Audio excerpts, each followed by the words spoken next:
Ey Jungs, tamam, langsam haben wir es gecheckt. Ihr seid die krassesten, ihr verkauft Shows aus, ihr werdet überall erkannt, alle wollen Bilder mit euch. Aber beruhigt euch bitte, ist gut. Was geht ab, Chilo 385? Ivo und Abdi Süd. Wir sind bei Kurz und Bündig. Die zwei Kurven mit dem beschissensten Podcast. ja, der Melodie. Ey, ich schwöre ihr zwei. Irgendwann, ich verwünsche euch und nachher sehen wir. Okay? Ja, keine Ahnung, ich bin einfach Bullen geschlagen. Brüder, ich habe Termin. Brüder. Ciao. Ach, jetzt verstehe ich es. Jetzt kurz und bündig. Ja, Bruder. Jetzt gecheckt. Kurz und bündig mehr motherfucking Postcard. Das ist kurz und windig,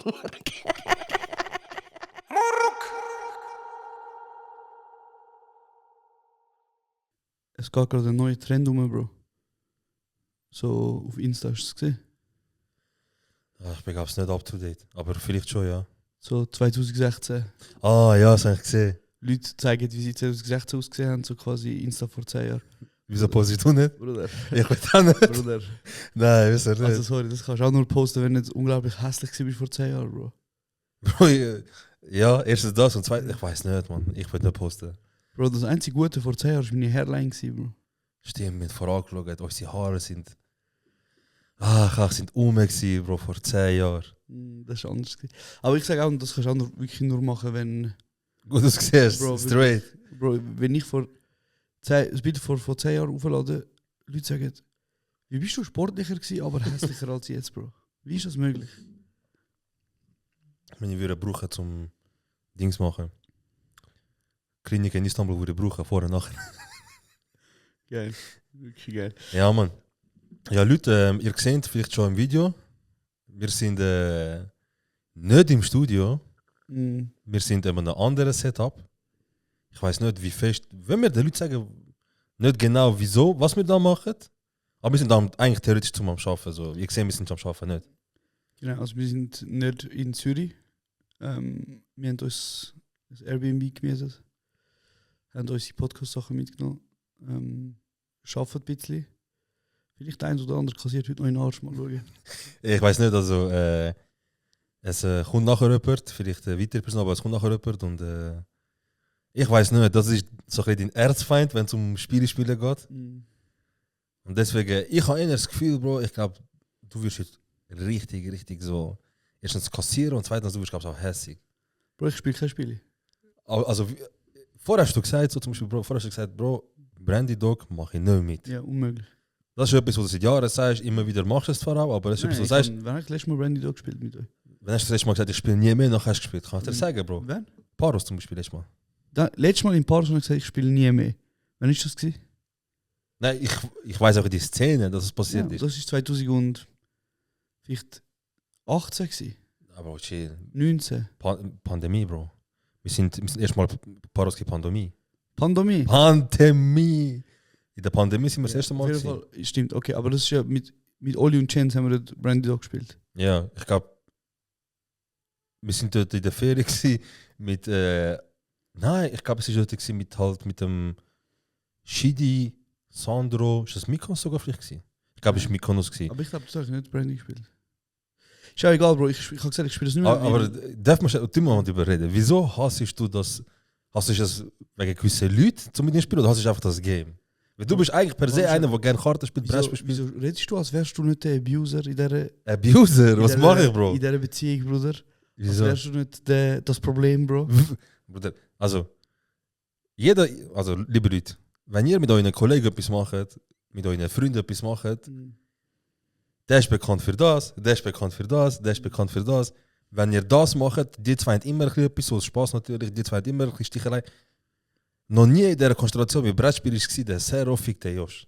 Oder der Josh fickt den Zero. Es ist einmal passiert, Bro, dass du wegen etwas, wo ich nicht einmal mitgemacht habe, aber ich bin mit hingezogen worden, wo du hässlich geworden bist. Weißt du noch wo? Nein. Weißt du noch, wo der Shidi einmal aufgestanden ist bei dir daheim, also ich muss gehen, Sarah, du kannst alles von mir haben, Monopoly für 1 Stutz. Bro, ja gut. Also weißt du so... Und dort bist du hässlich gewesen. Du machst Podcast, hast Gaddafi schlechter Mensch. Ah, okay. Ah, okay, danke für den Podcast, Bruder. Bro, shit, das ist eine Missgeburt da durch. Über das müssen wir auch nicht diskutieren, Bruder. Aber ich sag dir, also wenn du das Thema aufmachen Ich wollte einfach wissen, wieso ich der Booster bin zum Beispiel. Bro, du bist ein schlechter Mensch, Bro. Oha. Spiele, Brettspiele, du bist ein schlechter Mensch, Bro. Wieso? Also, Bro, ich frage dich jetzt etwas. Okay. Ich bin ehrlich. Wie viel Mal haben wir Risiko gespielt? Bei Risiko geht es ja darum, dass man Länder einnimmt. Und wie viel Mal haben wir gesagt, ey Bro, machen wir einen Pakt. Die Landesgrenze ist ein Friedensabkommen. Du greifst mich nicht an, ich greife dich nicht an. Und wie viel Mal hast du gesagt, ja Bruder, ist gut. Und nach 2 Runden hast du gesagt, ja, wir haben nicht gesagt, wie lange. Also erstens, ist fertig. Ja. Erstens, Bro, das klingt sehr krass nach einem Sandro-Move und jemand anderes. Und zweitens, wieso das nicht kann stimmen, ich hasse Risiko. Weil ich jedes Mal Fresse bekomme. Risiko, ich kassiere jedes Mal. Bro, ich weiß, das musst du wissen eigentlich. Immer wenn wir Brettspiel spielen und wir packen Risikos, wenn 5 Leute dafür sind, ich so, Bro, es bockt hart, ich kassiere jedes Mal, aber machen wir. Ja. Und ich gehe mit halber Lust kann ich drin. Ja, bei mir ist es gleich wie so Brandy Dog und so. Mit euch macht keinen Spaß, Bro. Aber ich hasse Risiko. Ich hasse Risiko, dass ich hasse Spiel. Ja?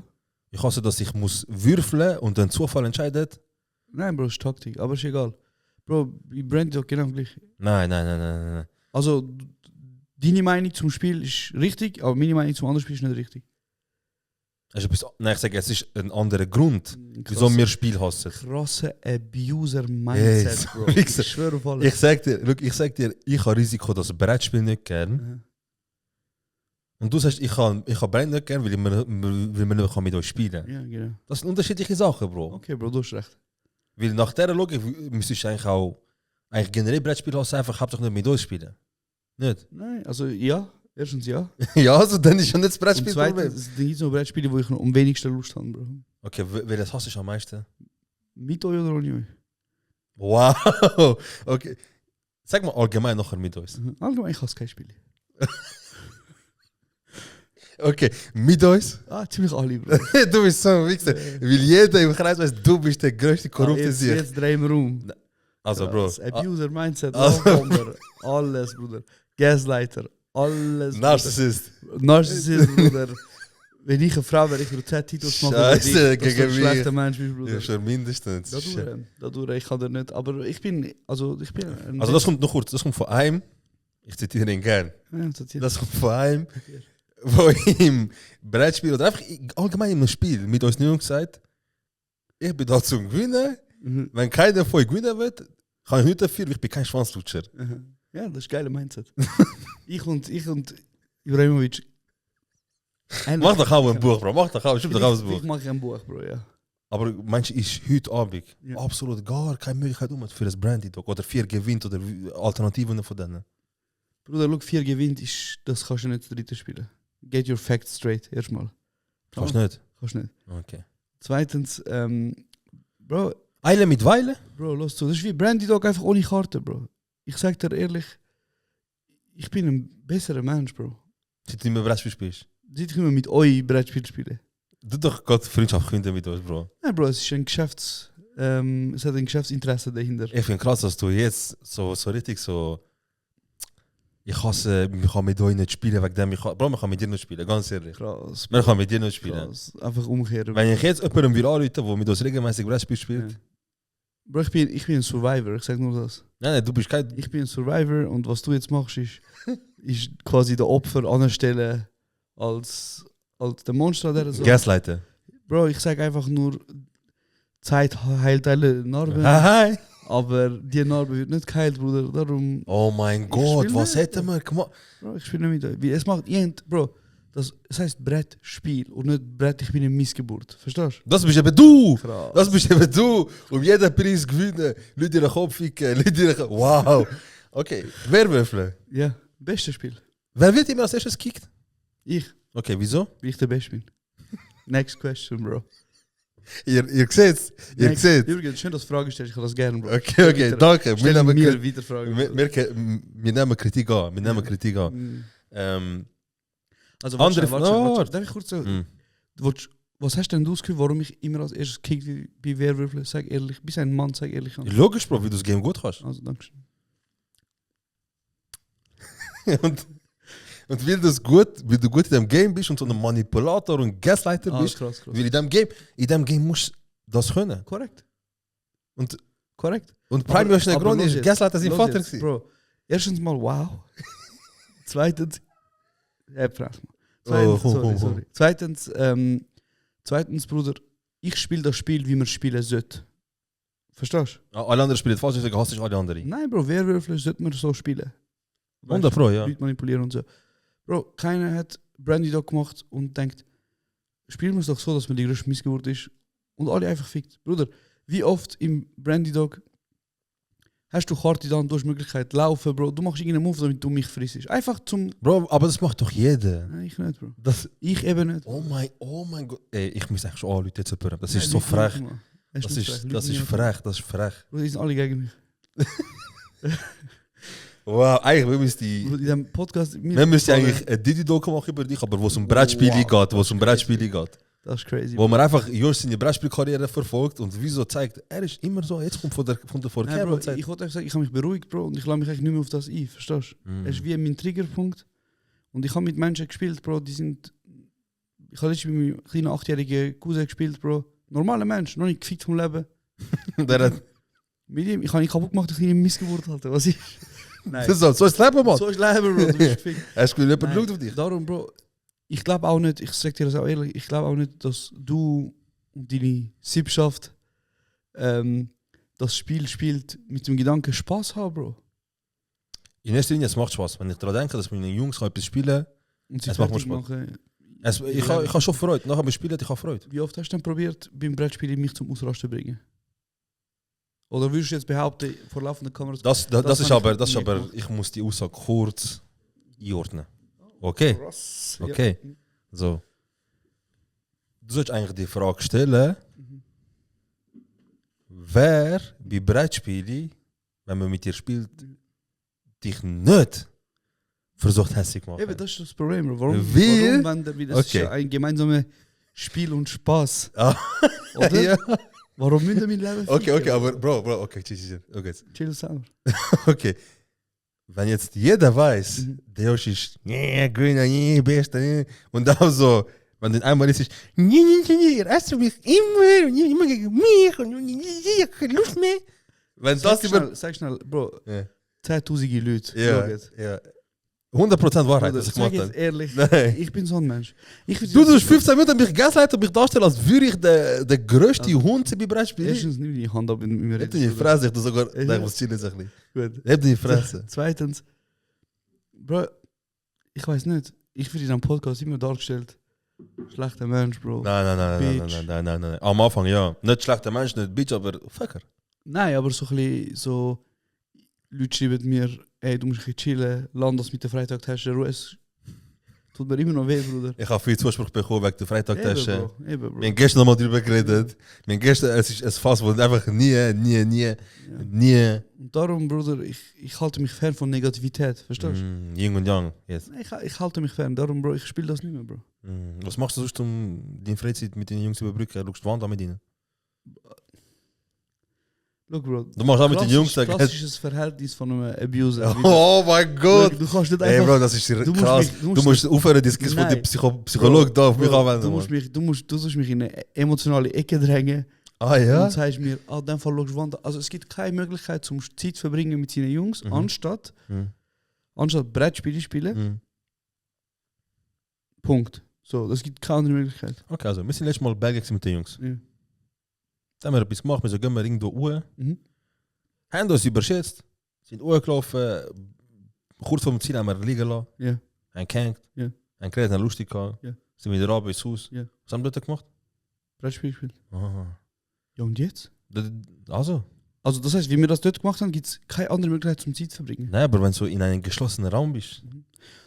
Nächstes Mal könntest du einfach all nice lutschen, Bro. Weißt du, Ah so ja? einer nach dem Ah, anderen, ja? Glag. Ah ja? Das könnte eine Ich coole hoffe, Zeit sein, Bro. ich hoffe, alle die Jungs Ja. hören das. Ich Und wenn du in hoff's. Zukunft schreibst, ey Bro, wenn du mal wieder schreibst, ey Bro, gib's mal wieder einen Kaffee? Nein, ich habe Lust auf Brettspiel. Okay, Bro. Jeder sagt ab jetzt, Jungs, 2026, Wenn der Josh euch schreibt, um etwas unternehmen, jeder schreibt nur zurück, ja, mach mal etwas, aber ich nehme Karten mit, ich nehme das mit, wir spielen etwas. Bro, look, Hm. Kartenspiel ist auch kein Problem. Ist kein Problem. Aber, Und auch nicht unter uns. aber die Art und Weise, wie die gewisse Gruppe, meistens, man muss auch sagen, meistens Kanake, Bruder,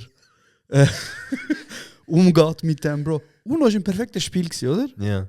Warum haben wir müssen das auf ein Level bringen, wo, wenn jemand länger als 2 Sekunden hat, Time kassiert, er zieht, lass mich ausreden, zieht eine Karte. Wenn jemand einen Fehler macht, kassiert eine Karte. Wenn jemand beschuldigt für einen Fehler, obwohl der Fehler richtig ist, kassiert eine Karte. Wenn jemand der Letzte ist, wird er von allen geflattert. Stimmt das oder stimmt das nicht? Du hast ein paar Sachen vergessen, aber ja. Noch mehr so. Flatter haben wir rausgelassen. Wir sind erwachsen worden. Stimmt, aber schon Sachen, Bruder. Ja. Jetzt frage ich mich, denkst du damals, wo die, ich weiß nicht, Mattel oder so, wo UNO gemacht haben, denkt ihr im Sinn gehabt, vielleicht irgendwann 5. Also ich meine, Bro, wir spielen, ich sag dir ehrlich, wir spielen, es ist das beste Leben, auf einmal ich kassiere 24 Karten. Das, also wenn du, sagen wir so, jemand gibt dir,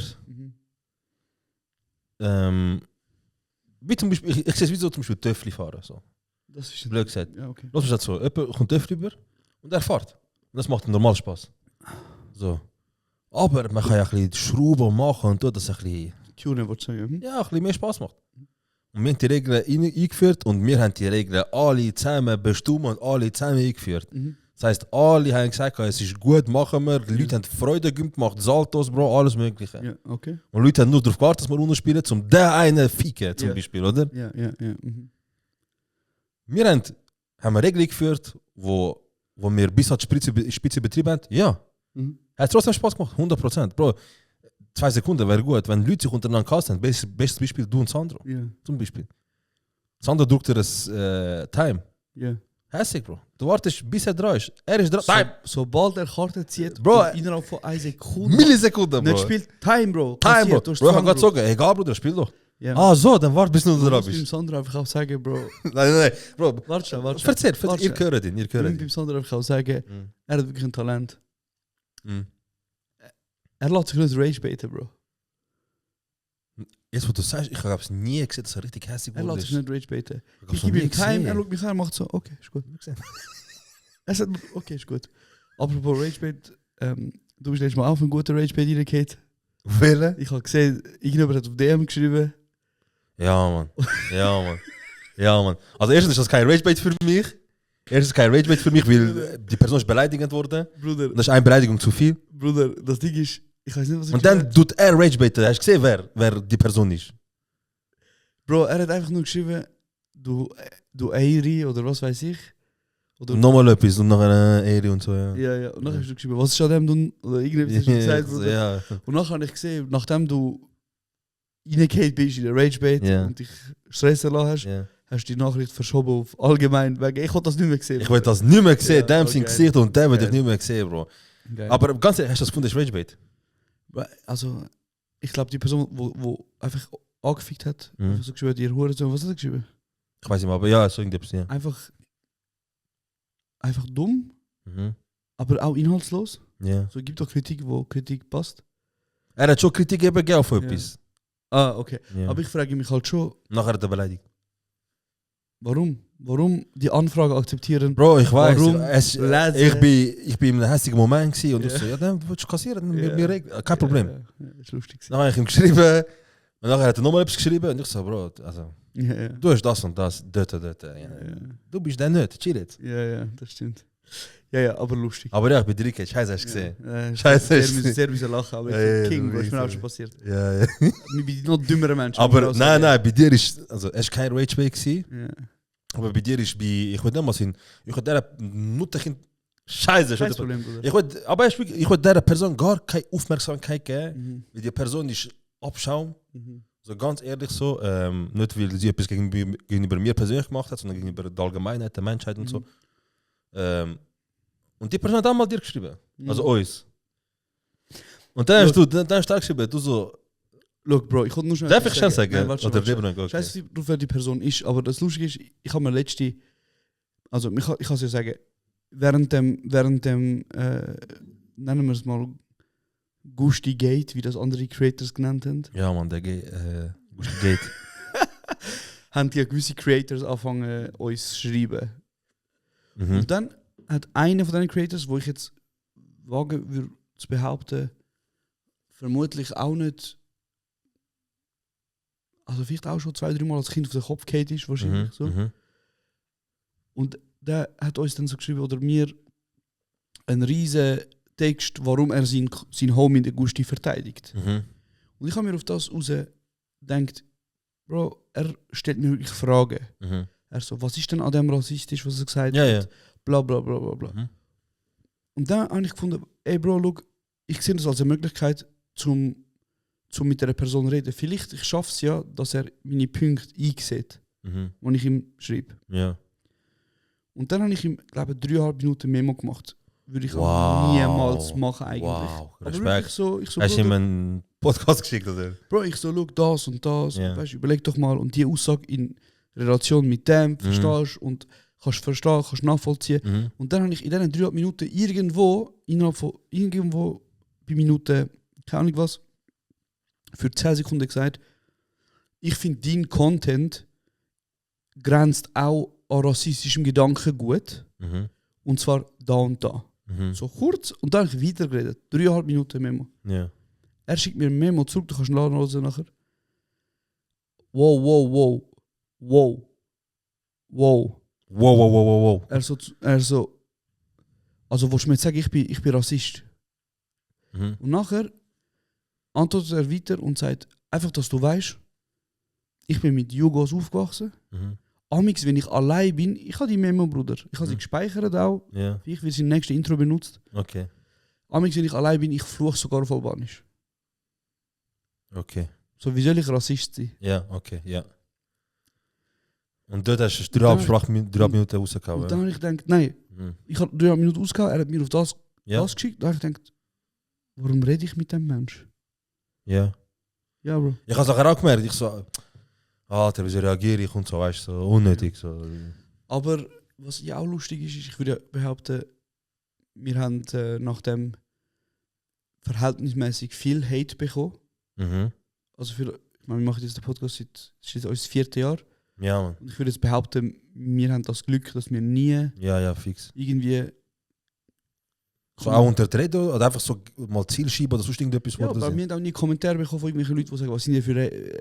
Ja, fix. weißt du, so nie... So vergasen und so, nie gekommen. So aber auch Sachen. nicht das, weißt du, nur schon... Ich würde jetzt mal behaupten, wir haben fast nie Negativität im Netz erlebt. Ja, voll. Was ja auch ein sehr Privileg ist. Also, Extrem, ja. ich glaube, es gibt ganz viele andere Podcaster rein, vor allem. Oder einfach Leute, die in der Öffentlichkeit stehen. Genau, aber wo halt einfach nur schon ihre Existenz gibt, Leute Grund Ja, zum zum Tod, werden. das Nacht, Morddrohungen und alles mögliche Genau. schicken. Ja. Es gibt auch viel Content da draußen, wo ich so finde, okay, vielleicht tust du gut ein bisschen Hate bekommen. Ja. So, aber trotzdem, so, das ist ein Privileg und irgendwie haben wir jetzt dadurch schon ein paar Kommentare bekommen, wo doch ein bisschen so... Raus! Ich habe so ein bisschen gedacht, so, oh, okay, vielleicht ist es doch nicht so geil, so Zielscheibe werden von Internet-Hate. Ah, so nicht nur. Aber ja, ich meine nur so, es ist noch lustig gewesen, uns dann auf einmal mit so Scheiß auseinander oder abzugeben. Voll. Ja. Ja, und ich kann wirklich sagen, das ist, glaube ich, mein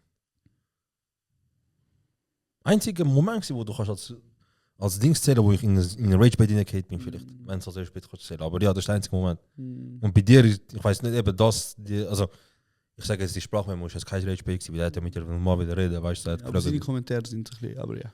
Ja, fix. Aber ja, einmal bist du auch gut drin zum Dingseln. Ich sage jetzt nicht wer, ich sage jetzt nicht Dings und so. Aber einmal hat jemand dir etwas geschrieben. Nachher hast du auch gesagt, also, treffen wir uns mal auf einen Kaffee, reden wir. So, weißt, Ich sage auch jetzt, es gibt ein paar Ü40-Jährige da draußen, die doch noch werden kassieren, Bro. Von wem? Von dir oder was? Die werden kassieren, Bro. Okay, Also, also, mich so anstellen, was heißt das von dir? ja, oder aber was? wenn du sagst, sie werden kassieren, dann also sagen wir, ich würde sagen, es werden ein paar 40-Jährige kassieren. Ja. Dann logisch, Leute denken, ja, von dir in dem Fall. Weil du Nein, sagst das so, Natürlich nicht, ich will... also meinst du allgemein, wie sie Sachen machen oder so? Ja. Und, 100%, es gibt recht. Und wenn sie dann kassieren, Bro, und ich in der ersten Reihe bin mit Popcorn, Bro, so be it, Bro. Popcorn wäre gut. Ja. Popcorn wäre gut. Was auch noch war, ist über gewisse Leute in dieser ganzen Szene da, wo da passiert ist, haben wir ja auch von gewissen Leuten haben wir einfach so Chatverläufe bekommen, andere Bilder und andere Sachen. So, look, der hat auch, die Person ist so zu mir gewesen, die Person sagt so, die Person macht das Video so, die Person kommentiert so, aber look, wie bei mir war und so, dies und das. Und erstens mal, wir schätzen, dass ihr euch das Zeug schickt und denkt, wir sind jetzt irgendwie, weiß ich nicht, Robin Hood von denen, wo jetzt irgendwie gelitten haben oder wie auch immer. Aber Social Media hat etwas uns allen gegeben. Social Media hat uns etwas allen gegeben. Und so, dass jeder eine Stimme hat, Bruder. Jeder hat eine Stimme, Bruder. Und es ist, hoch kann. Und wenn es auf deinem Herzen liegt und das muss raus, stell das Handy auf. Und hau raus. Ja. Hau einfach raus. Also so Leute wie Gusti zum Beispiel, soll er das machen, sagst Er macht es nicht. Das macht einfach. du? Ja, nun, Bro. Hey, jetzt haben wir auch schon ein paar Folgen über das Thema geredet. Ja, ich glaube, ich würd jetzt mir wünschen, ich habe es jetzt wieder aufgemacht, aber ich würde mir glaub, wünschen... Ich kann mir sagen, so, hey, Junge, du bist jetzt reingekommen. Nein, dass man das jetzt in Zukunft lernt. Wir reden, wie lang und wie Lust wir haben. Ja, und ich sag, Aber ja, ich weiß, was du meinst. Auf jeden Fall, ich habe mir ein paar Fragen rausgenommen, Mhm. wo uns die Community geschickt hat. Ja, wo wir letzte 7 Folgen gesagt haben, schreiben und wir haben keine Antwort gegeben. Ja. Genau. Und jetzt würde ich sagen, ich mache es so. Ich habe Fragen ausgewählt, ein paar. Und Ja. ich stelle sie und du kannst darauf antworten und ich antworte auch darauf. wenn Okay, dir das gefällt. Aber ich tu dir stellen. Also wie du stellst mir. Ich sag, und du? Ah, okay, danke. Ja. So, ja. Also, habt ihr mal im Leben zusammen, habt ihr mal etwas im Leben zusammen gesehen, wo ihr bis heute noch lacht und nie vergessen werdet? Das schreibt der Leon 9500. Haben wir etwas gesehen zusammen, wo wir bis heute noch darüber lachen? In den letzten paar Tagen haben wir schon ein paar Sachen von früher ausgegraben und dann angefangen zu lachen. Kommt da gerade etwas in den Sinn? Ich bin aber auch gerade am überlegen, was haben wir... Also etwas, Mm, ohne Namen nennen, Bro. ja. Ohne Namen nennen, Bro. Nein. Namen nennen. Ja. Ich weiß nicht, ich habe jetzt auch ein bisschen Respekt davor, um darüber zu reden, nicht weil etwas krass passiert ist, sondern es sind... Bro, Stripclub. Ich sage nur das, Stripclub. Weißt du nicht mehr? Ich weiß ehrlich nicht, was du sagen. Willst du mich ficken? Ich meine es ernst. Ferien, Stripclub. Oh, crazy. Immer wieder, ich sage, das passiert einmal im Jahr, dass man, oh mein Gott, das ist einfach passiert, weißt du, ha. Aber ich bin dort nicht dabei gewesen, Bro. Das war nicht mit mir gewesen. Ich habe mir die Geschichte nur erzählt. Ah, schade, okay. Ja, dann Das ist ist dort, wo wir in Griechenland waren. ja. Erzähl doch mal die Geschichte, Bruder. Ich kann gerne erzählen, aber ich darf keinen Namen nennen. Ja, 100%. Okay, ja, also wir sind, ich weiß nicht, wie alt ich bin, 20, 21, Je 22. mehr Details du erzählst, desto mehr Direktive werden. Ja, 100%. Schau doch in die News, Mann. Ja. Wir sind in Malta, in Kreta, Party-Ecke in Kreta. Und dann gehen wir, alle, die schon mal Kreta waren, in Malta waren, die wissen, das ist so Promenade. Also ich glaube, überall so, es ist einfach so Promenade, über alles am Strand entlang oder am Meer entlang. Und voll mit Clubs, voll mit Bars und Clubs. Und wir gehen. Wir laufen der Promenade entlang, schon gut angetrunken, sind dort an, ein Bar nach der anderen, ein Club nach der anderen. Trinken die ekelhaften roten Getränke, Bro. Wo ein bisschen Alkohol drin haben und wahrscheinlich irgendwelche Chemikalien, die uns umbringen können. Und dann sind wir dort gewesen, und nachher ist jemand so gekommen, so, ey, Jungs, sind wir schon mal im Stripclub gewesen? Und dann haben eine Hälfte gesagt, noch nie. Und die andere Hälfte gesagt, ja, schon mal. Welche Hälfte bist du gewesen, Bro? In der, die noch nie war. Das ist mein einziges und das letzte Mal gewesen. Wirklich? Ja. Und dann bin ich... Ah, Finger. Bro, ich weiß nicht, es gibt einfach nichts. Ja. Auf jeden Fall, ich bin... dann bist du so gekommen, ja, gehen wir und so. Sind wir gegangen. Und dann sind wir dort. Und ich habe gerade gesehen, ich habe mich gerade unwohl gefühlt, weißt du, so... Du so weh. Nein, aber Bro, es ist so richtig so, keine Ahnung, so die Frauen laufen so in Unterwäsche, überall so Glitzerspray und so weiter und voll parfümiert. Und ich... Also, wie im Jade eigentlich. Okay, ja, in dem Fall, ja, wie im Jade, okay. Du nix. Und dann bin ich glaube, ich bin mit 2 Kollegen oder 1 Kollege bin ich an der Bar. Ich so, ja, dann trinken wir eins, haben die all ihre Spaß, weißt du, dies und das. Nachher bin ich an der Bar, ich und der, weißt du, mit 7 immer, wir schauen hinter und so. Und dann sehen wir so einen, also mit einer Tänzerin immer wieder so am Reden. Also einer von der von die Von uns, einer von uns, immer wieder mit der Tänzerin am Reden. So, ich wollte an der sagen, wenn du sagst von uns, ich klammere mich da aus, Bruder. Ich bin Bro, nicht, du hast gar kein Anrecht, ich dich bin- zu distanzieren. ich bin nicht Du dort bist gewesen. mental dort gewesen, Nein, Bro. Du Bruder. bist mental dort gewesen, ich Bro. bin in einem anderen Land gewesen, Bruder. Ich bin schön daheim gewesen. Ich habe auf meine Freundin gewartet. Ich habe sie noch nicht gekannt, aber ich habe auf sie gewartet. Okay, krass, man, krass. Einfach. Welches Jahr war das? Für Ey, 2014? Du Gott. bist genau so gewesen, Ja, Bro. ein paar Okay, Mal, okay. Auf jeden Fall, mir schaut halt ein Kollege so immer wieder mit ihr am Reden und so Techtelmechtel und so. Und dann ich so, die anderen, weißt du, die geniessen. Mhm. So, die sind dort, die geniessen und so. Und der immer am Reden. Und irgendwann mal steht er und ein anderer Kollege stehen auf und gehen weg. Ja, Und nachher ich so, sind wir in einem Puff oder ist das? ja, ja. Ich so, Bruder, sag mir, ich weiß nicht, das ist doch nur rein neugierig. So, ich habe mir einen Stripclub dann, weißt du, das auch wie so Puff und so. Er so, ja, ich nicht, man, ich kann das nicht so, weißt du. Ich so, okay, weißt du, vielleicht Partyferien, Party oder anders. Nachher die Jungs kommen raus, weißt du, so, dies und das und wir gehen. Also warte schnell, schnuff nochmal schnell. Okay. Okay. Also, eine Frau Ja. ist, also eine Frau hat- eine Dame der Nacht, Ja. die dort geschafft hat, Ja. wo ihre Brot verdient hat, Ja. dort, Ja.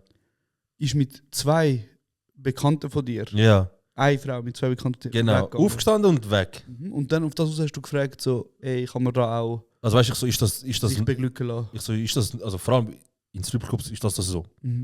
Nein, ich so, okay, ist gut, vielleicht aber wegen Ferien, Partyort, kann ja sein. Okay, nachher Die Jungs kommen raus, wie lange ist die Zeit vergangen? Bro, ich sag 5 Minuten vielleicht. Fickers, Vielleicht hochgerechnet 10, aber ich bin natürlich.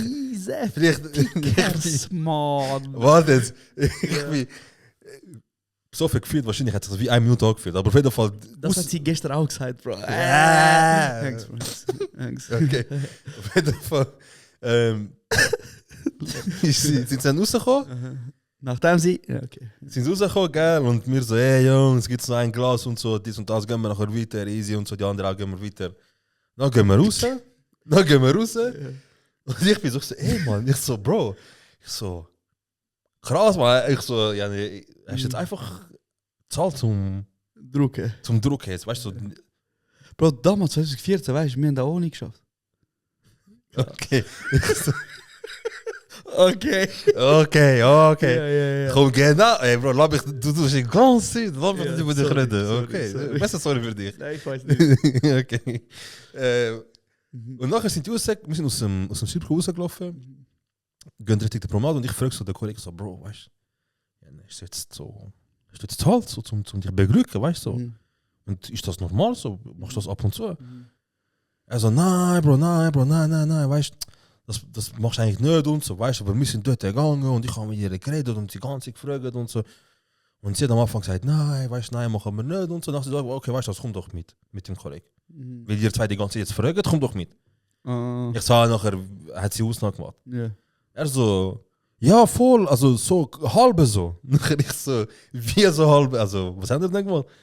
Sie hat gesagt, keine von euch zwei drückt heute Abend mir einen rein. Queen. Wenn dann, Yes, Queen. sie so, wie viel wollt ihr denn zahlen? Die so, ja, kein 50 Euro oder so. 50 Euro, ja. Gib.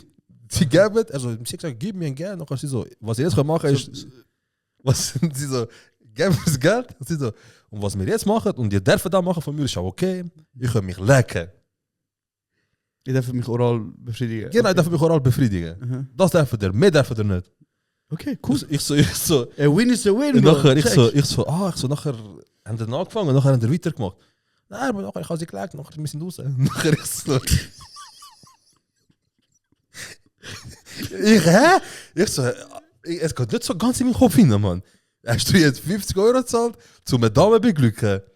Nachher er so, ja, Bro, was soll ich machen? Wir sind schon dort gewesen, Mann. Nachher, Bro, ich so, ja, easy. Er so, ist noch mal so schlecht, Mann, das fängst du mir. Nachher ich so, Bro, what?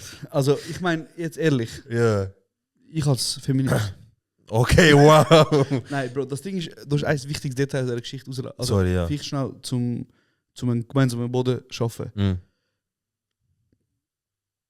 Bro, ich mache kein King-Shaming. Weißt du, was ich meine? So. Absolut nicht. Absolut nicht. Er soll sich Absolut kein gönnen. Kingshaming, absolut nicht. Bro, von mir aus, ich sag dir ganz ehrlich, ich habe ja auch noch nie mit einer, also so die Dienstleistung in Anspruch genommen, sage ich jetzt mal, oder? So. Was mich an dem Ganzen fasziniert, was ich nachher herausgefunden habe durch Fragen stellen, war nochmal, die sind das Zweite dort reingegangen. Ja. Und sie haben beide Ja. 50 Franken gezahlt. Ja, 50 Oder? Euro, ja. 50 Euro, sorry. Zum beide die gleich, also die sexuelle Experience erleben, indem sie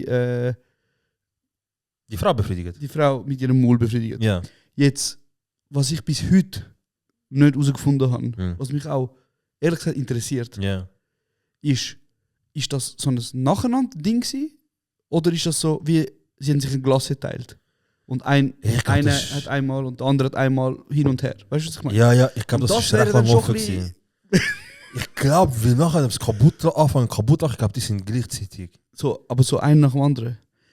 Chat, ist das, also ist das kein, ist das Stecher oder ist das? nein, Hex.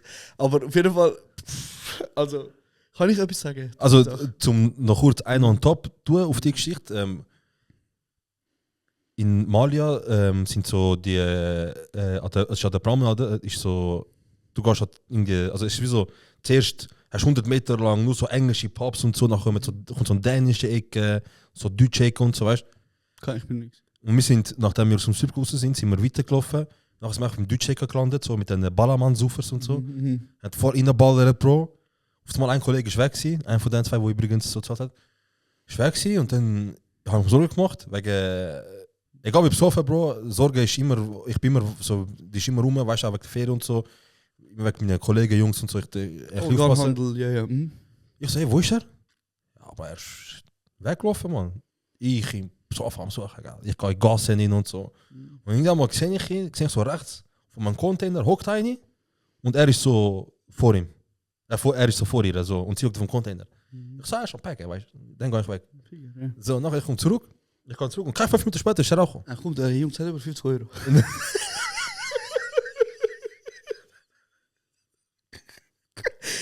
Und wo der Partei Und nachher, er kommt so, schau jetzt, er kommt so.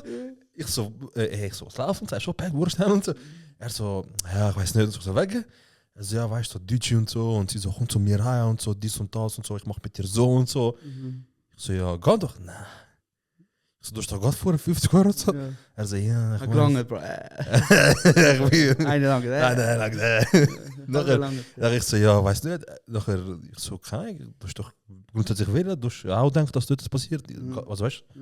Nein, weiß nicht. Nein. Ich so, ja, easy, in dem Fall. Nachher dachte ich so, ja, eben, nachher hat er wie, die echte Experience? ja, voll so, dass jemand auch will und beide wollen und so, dies und das. Nachher denke ich so, ja, nicht, du hast jetzt gerade vorher 50 Euro liegen lassen, zum jemanden befriedigen. Ich muss jetzt, Aber das könnte auch warte, King sein. warte, ich muss jetzt irgendeine Frage stellen dir, zum erfahren, welche von diesen zwei das war. Ich kann es mir ziemlich genau denken. Bro, die Person, ich sag dir, das checkst gerade die Person, die ich meine, Ja. die nachher hat können und nachher nicht hat. Ja.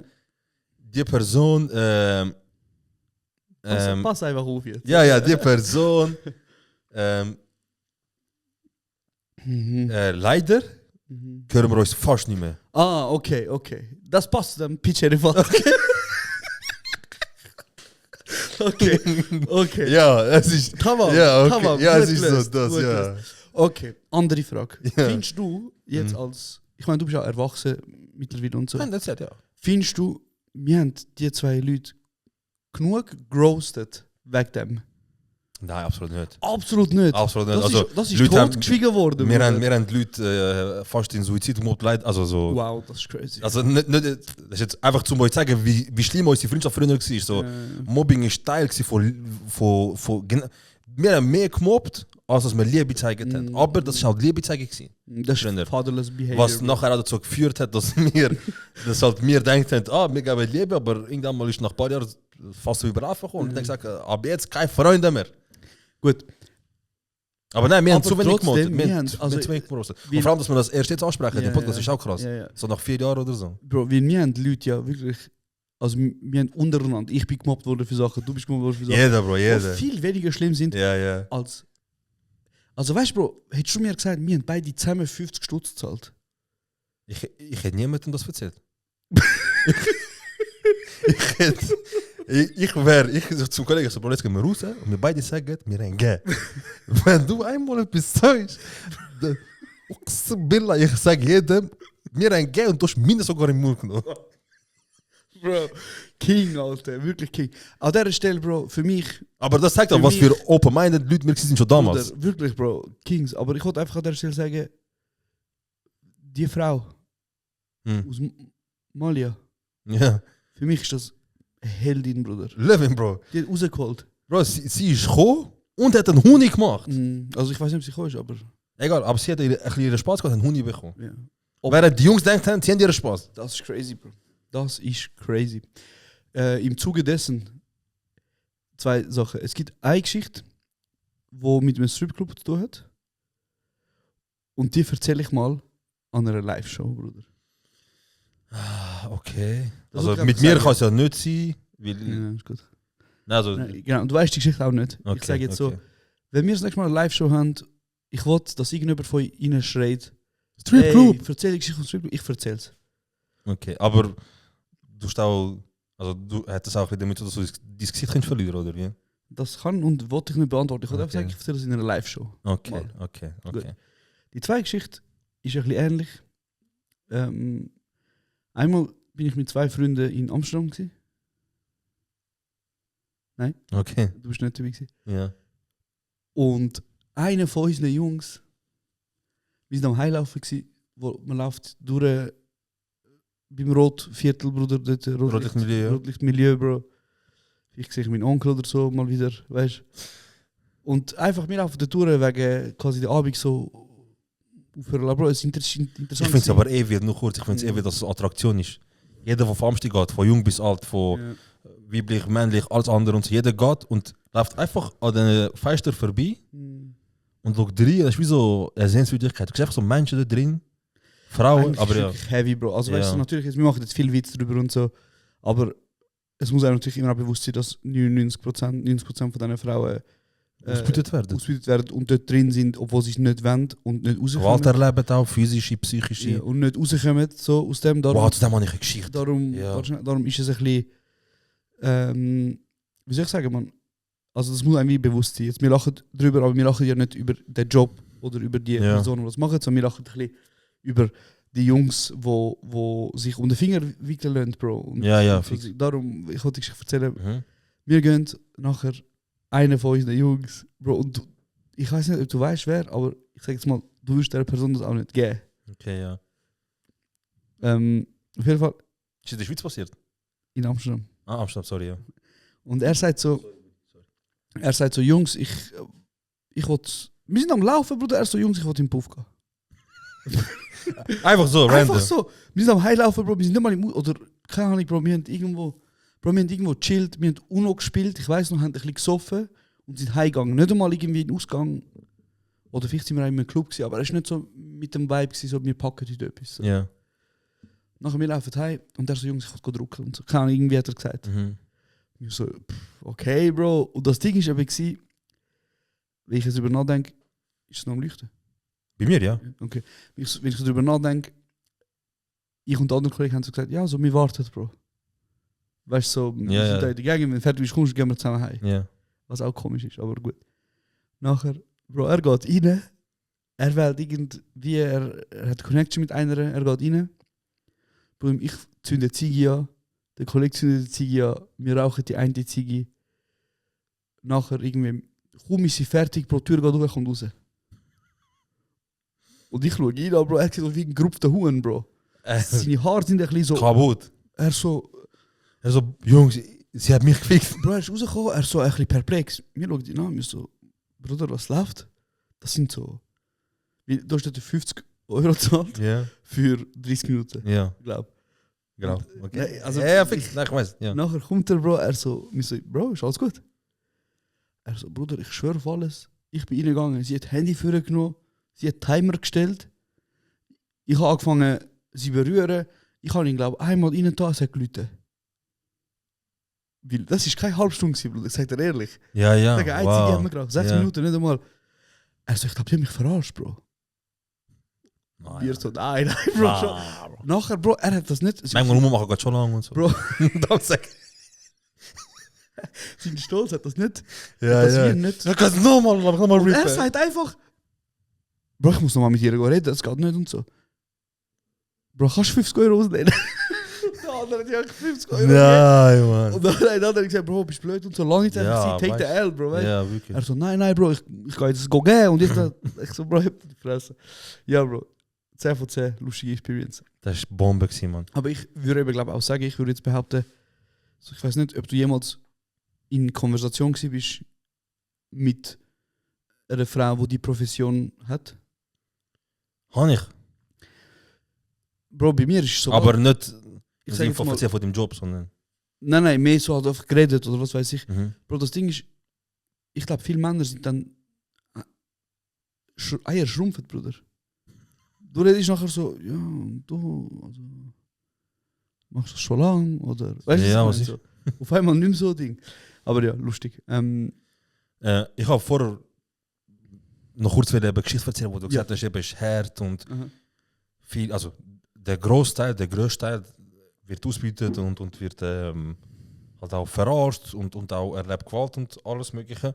Ja, und Reisedokumente werden abgenommen. Ja, eben, sie werden voll abhängig gemacht. Viele Menschen, also ich habe natürlich, also viele Frauen, ich habe da auch nicht so viel Erfahrung damit und ich wiedergebe jetzt Sachen, wo ich da nicht auch ganz recherchiert habe, aber ich glaube, vielen Frauen passiert auch auf der Fluchtroute so Sachen, dass sie Ja. irgendwo nachher so... Ja, Bro, ist schon heavy. Frauen werden wenn Pass sie flüchten und so, abgenommen und so. mega oft vergewaltigt und alles. Das ist so schlimm, ja. Ja, auf jeden Fall, eines Tages sind wir mal im Ausgang gewesen, Zürich, und sind gerade Höhe Langstrasse gewesen quasi. Mhm. Wir sind gerade eigentlich dort Höhe Schule Benedikt gewesen, gerade gegenüber. Langstrasse ist die vorne links noch erst. Mhm. Schule Benedikt, es hat noch... GC-Seite oder Zürich-Seite? Zürich. Es hat... Scheiße, man, geh mal am Arsch, mach mal mit. Jetzt, du bist schon lange gewesen. Ja, auf jeden Fall, Bro, also Militärstraße. Aha, ja, ja, Militärstraße ja, dort, bei so der Benediktschule ja, und so. Ich weiß Dort, aber nicht, wo Benedikt Schule ist. Aber ja, so Helvetiaplatz nachher. nein, eben ein bisschen weiter hinten. Mhm. Weißt du, wo die Polizeistation ist? Das Ja, eine ja, Gebäude. ja, ja. Dort, wo wir bei den Jungs einmal reinfahren zuerst. ja. Genau dort auf der Höhe. So. Okay. Und es ist wie so eine Kreuzung quasi. Weißt du, so Busstation, Langstrasse, vorne gehst du gerade unter Führung. Ja, aber ja. So. Ich weiß nicht, mit wem ich im Ausgang war. Sicher mal der Shidi dabei, irgendwelche andere Leute auch. Mhm. Wir sind dort und wir laufen gerade von der Schule über die Straße. Und sind auf der anderen Seite und sehen dann gerade, dass so 2, 3 Frauen auch überlaufen. Mhm. Jetzt musst du dir vorstellen, Kreuzung so, also weißt du, Kreuzung, und wir sind wirklich so, nicht beim Ecken, sondern wie so 50 Meter weiter, rechts. Ja. Eine läuft über, ein Taxifahrer von der Langstrasse biegt die Straße ab und ist am Fahren und Bruder, ohne Lüge jetzt, gell? Er ist vielleicht 20, 30 am Fahren gewesen, Minimum. Voll in Sinne, Taxifahrer mit seinem Prius, Bro. Sie fliegt so, ich will nicht lügen, Bro, vielleicht so 1-2 Meter fliegt sie, auf den Boden geht sie. Bruder, alle in Schock, einfach vor mir ein Unfall passiert. Ich gehe zu ihr, ich helfe, ich so, hey, geht sie am Hampeln und so. Ich so, ich will schon Krankenwagen gehen. Sie so, nein. Ich so, irgendjemand, weißt du, gehen wir schnell irgendwo hin? Oder so. Nein. Ich so, kann ich dich wenigstens irgendwo hinbegleiten? Kann ich jemandem anrufen? Kann ich etwas machen? Weißt du, also, du kannst so sichern. Sie so, kannst du mich einfach heimbringen? So, und ich so, okay, ist gut. Bro, und ich habe, weißt du, so, Arm ist über meine Schulter, also so über meine Schulter, so, ich heb sie so und sie humpelt, wir gehen langsam. Ich so, sag, wo durch? Bro, wir gehen Langstrasse, dann gehen wir rechts, dann gehen wir links, dann gehen wir ins Gebäudekomplex rein, dann kommen wir dort in irgend so ein Ding rein, zuerst so Foyer, Bro, alles mögliche. Ich so, Alter, gar nicht gewusst, dass es der Langstrasse gibt. Nachher, wir gehen nachher irgend so einen Ausgang, irgend so vor dem Eingang von einer Tür sind wir. Sie so, Gott danke, ist gut, die Tür geht auf, es kommt eine Frau raus, so sehr Dings bekleidet, sehr wenig knapp bekleidet und es hat nicht so ausgesehen wie so jemand, der in den Ausgang geht, weißt du? Ja. Checkst du, was ich meine? Also nicht so jemand, der von da ist und sich wegen dem parat macht zum Ausgang geht. Nachher Und sie hat auch die ganze Zeit, weißt du, so ein bisschen so... Sie hat nur 3-4 Wörter Deutsch können, Bro. Also die anderen Jungs haben dich wie so klar mit ihr. Ja, ich so, Jungs, ich gehe schnell, ich schreibe, wenn ich sie die Heime gebracht habe. Ja. Dann könnt ihr sagen, wo sie sind, ich komme nach. Ja. Und dann, ich schaue so im Block, Bro, ich sehe alles nur. Ich sehe so Feister, Bro. Nur so kleine Zimmer, Bro, alles mit Frauen drin. Ich schaue so, jeder sehe ich immer gerade so, jeder gleich Spiegel. Manchmal sehe ich so 2-3 Frauen vom Spiegel, 2-3 Frauen. Sie kommen schminken und dann sehe ich so vom Spiegel, sehe ich so kurzschüchiges Bett und so. Ich so, okay, in dem Fall, die wohnen da. So die vom Dings arbeiten, die in der Industrie arbeiten, auf dem Straßenstrich quasi, die wohnen in dem Fall da. Und ich so, hey, ich weiß nicht, kann ich dir irgendwie helfen, kann ich dir etwas zum Trinken kaufen, etwas zum Essen? Sie so, nein. Ich so, ja, in dem Fall, ich hoffe, alles okay, ciao. Bruder, das hat gar nicht gut ausgesehen, gell? Das hat gar nicht gut ausgesehen. Also ich glaube, sie hat eine Blüte und so, aber, Bro, ihr Fuß, das hat nicht gut ausgesehen, gell? Aber Bro, mit 20 angefahren werden ist schon heavy, Bro. Ja, Bro, nachher, und der Oberfahrer, weißt du, der ist so ausgeschrien, so, was läuft, tut mir leid. Dann mein Jungs geht so, hey, du nur das so, kannst du nicht schauen und so, du Hure so, schau mal, wie du fährst und so. Und dann er so, sorry, und ich so, Jungs, ich begleite sie, wie wird sie kein, bringen wir sie ins Spital, rufen wir krank. Ich so, sie wird nicht, kannst nicht zwingen, sie wird nicht. Und dann habe ich auch gewusst, ich so, die hat wahrscheinlich, das ist eine Theorie, Bro, vielleicht ich rappe jetzt irgendetwas, vielleicht tut jetzt einfach völlig irgendeine Scheißschnur, wo weit entfernt von dem ist, was ist. Aber ich habe, anhand von dem, was ich gesehen habe, ich habe so gedacht, Bro, das könnte auch jemand sein, Bro, der einfach nichts mit der Behörde zu tun haben will. Bro, ja, Papier. Gar nichts mit der Behörde zu tun haben will, weil sie weiß, ab dem Moment kann es kritisch werden. Ja, Bro, es ist auch Angst natürlich. Ja. Weil, also weißt du, nicht nur Angst vor Behörden, Angst vor den Menschen, wo sie halt unterdrücken. Bro, es ist eben schon. Das ist eben auch. Es ist einfach wirklich so eine krass gefährdete Bevölkerungsgruppe, Bro. Halt einerseits, weil sie Frauen sind, andererseits, weil sie das Münd machen und wie sie einfach so die Gewalt erleben. Und sie haben wie auch die. Also weißt du, die Schweiz bietet ja Möglichkeiten für Sicherheit, aber es ist sehr oberflächlich. Es ist wie so. Wir meinen ja Frauenhäuser. Ja, vor allem, es ist so. Wenn ein Mensch Gewalt erlebt, Ja. oder wenn ein Mensch eben so Gewalt jegliche Art erlebt, die wenigsten tun ja gerade, okay. Anrufen und sagen, ja, übrigens, kommen wir schon vorbei, der hat mir das gesagt, das hat er gemacht. Bro. Und deswegen ist er so, ja, das ist ein Bro, das ist so ein junger Mensch gewesen, Bro, das hat mich richtig verletzt. Ich habe dort so im Ausgang gewesen und ich einfach nicht geniessen, man. Es ist einfach so, ich habe so gedacht, obwohl ich so alt war, ich so, Alter, weißt du, so, ich meine, du liest das, du siehst das, du hast schon von dem gehört, es ist nicht niemandem unbekannt, weißt du, so. Dann habe ich so dort gesehen, ein Mensch wird vor mir angefahren, offensichtlich verletzt, Bro, offensichtlich. Und du bist am Auto gefahren worden, aber du musst überprüfen, was ist. Und einfach ihr erster Instinkt ist so Angst. So, nein, ich will nicht. Bro. Ja, Mann. Frage 2 vom Argent. Also, Haji Mehmeti. Noch kurz, aber wir haben einfach nicht jetzt gesagt, was das ist, was wir immer wieder drüber lachen. Ja, mal, ich würde schon sagen, wir haben es recht lang beantwortet, die letzten 40 Minuten. Aber was ist denn unsere Antwort? Ich weiß nicht mehr. Ja, dass die 2 Homies. Die Geschichte, okay, ja. Ich habe nur gedacht, wegen, du bist nicht dabei gewesen, wegen dem, okay, ja. Ja, aber nein, das ist ja eine Geschichte, wo wir schon viel drüber gelacht haben. Ja, fix, die lachen wir regelmäßig drüber. Vom Argent, er schreibt, habt ihr schon Gäste gehabt, die ganz anders sind als erwartet? Treue Supporter, by the way. Viel Liebe, Argent, danke vielmals für die Frage. Ich finde es noch geil, dass nur eine Person Frage stellt. Ja. Ich glaube, das ist einfacher, als wenn man amigs so... Ich habe 3-4 Fragen durch, ja, fix. Habt ihr schon Gäste gehabt, die ganz anders sind als erwartet? Also, für mich, ich kann dir sagen, für mich ist ein Erfolg, wo ich mit einem Gast, wo mich sehr überrascht hat, ist Manilio gewesen, Bro. Weil ich habe das Gefühl, Manilio ist sonst sehr verschlossen in so Interviews. Ja. Und das war recht ein geiles Interview gewesen. Ja.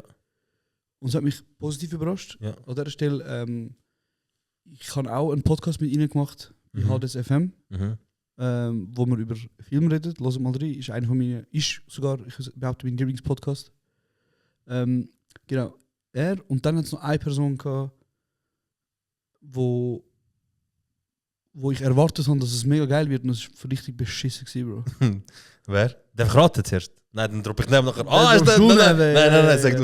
Nein, Bro, aber ich glaube, man kann sich wie so rausdenken, wenn wir unsere Gäste anschauen. Es gibt nur so einen Typ, ja, es sind ja Jene. Männer, wo ich erwartet habe, dass es besser wird und das ist wirklich eine langweilige Scheißfolge gewesen. Ja, Aber also, okay, vielleicht sag's mir nachher. Also ich habe eine Das Vermutung. kannst du ja denken. Ja.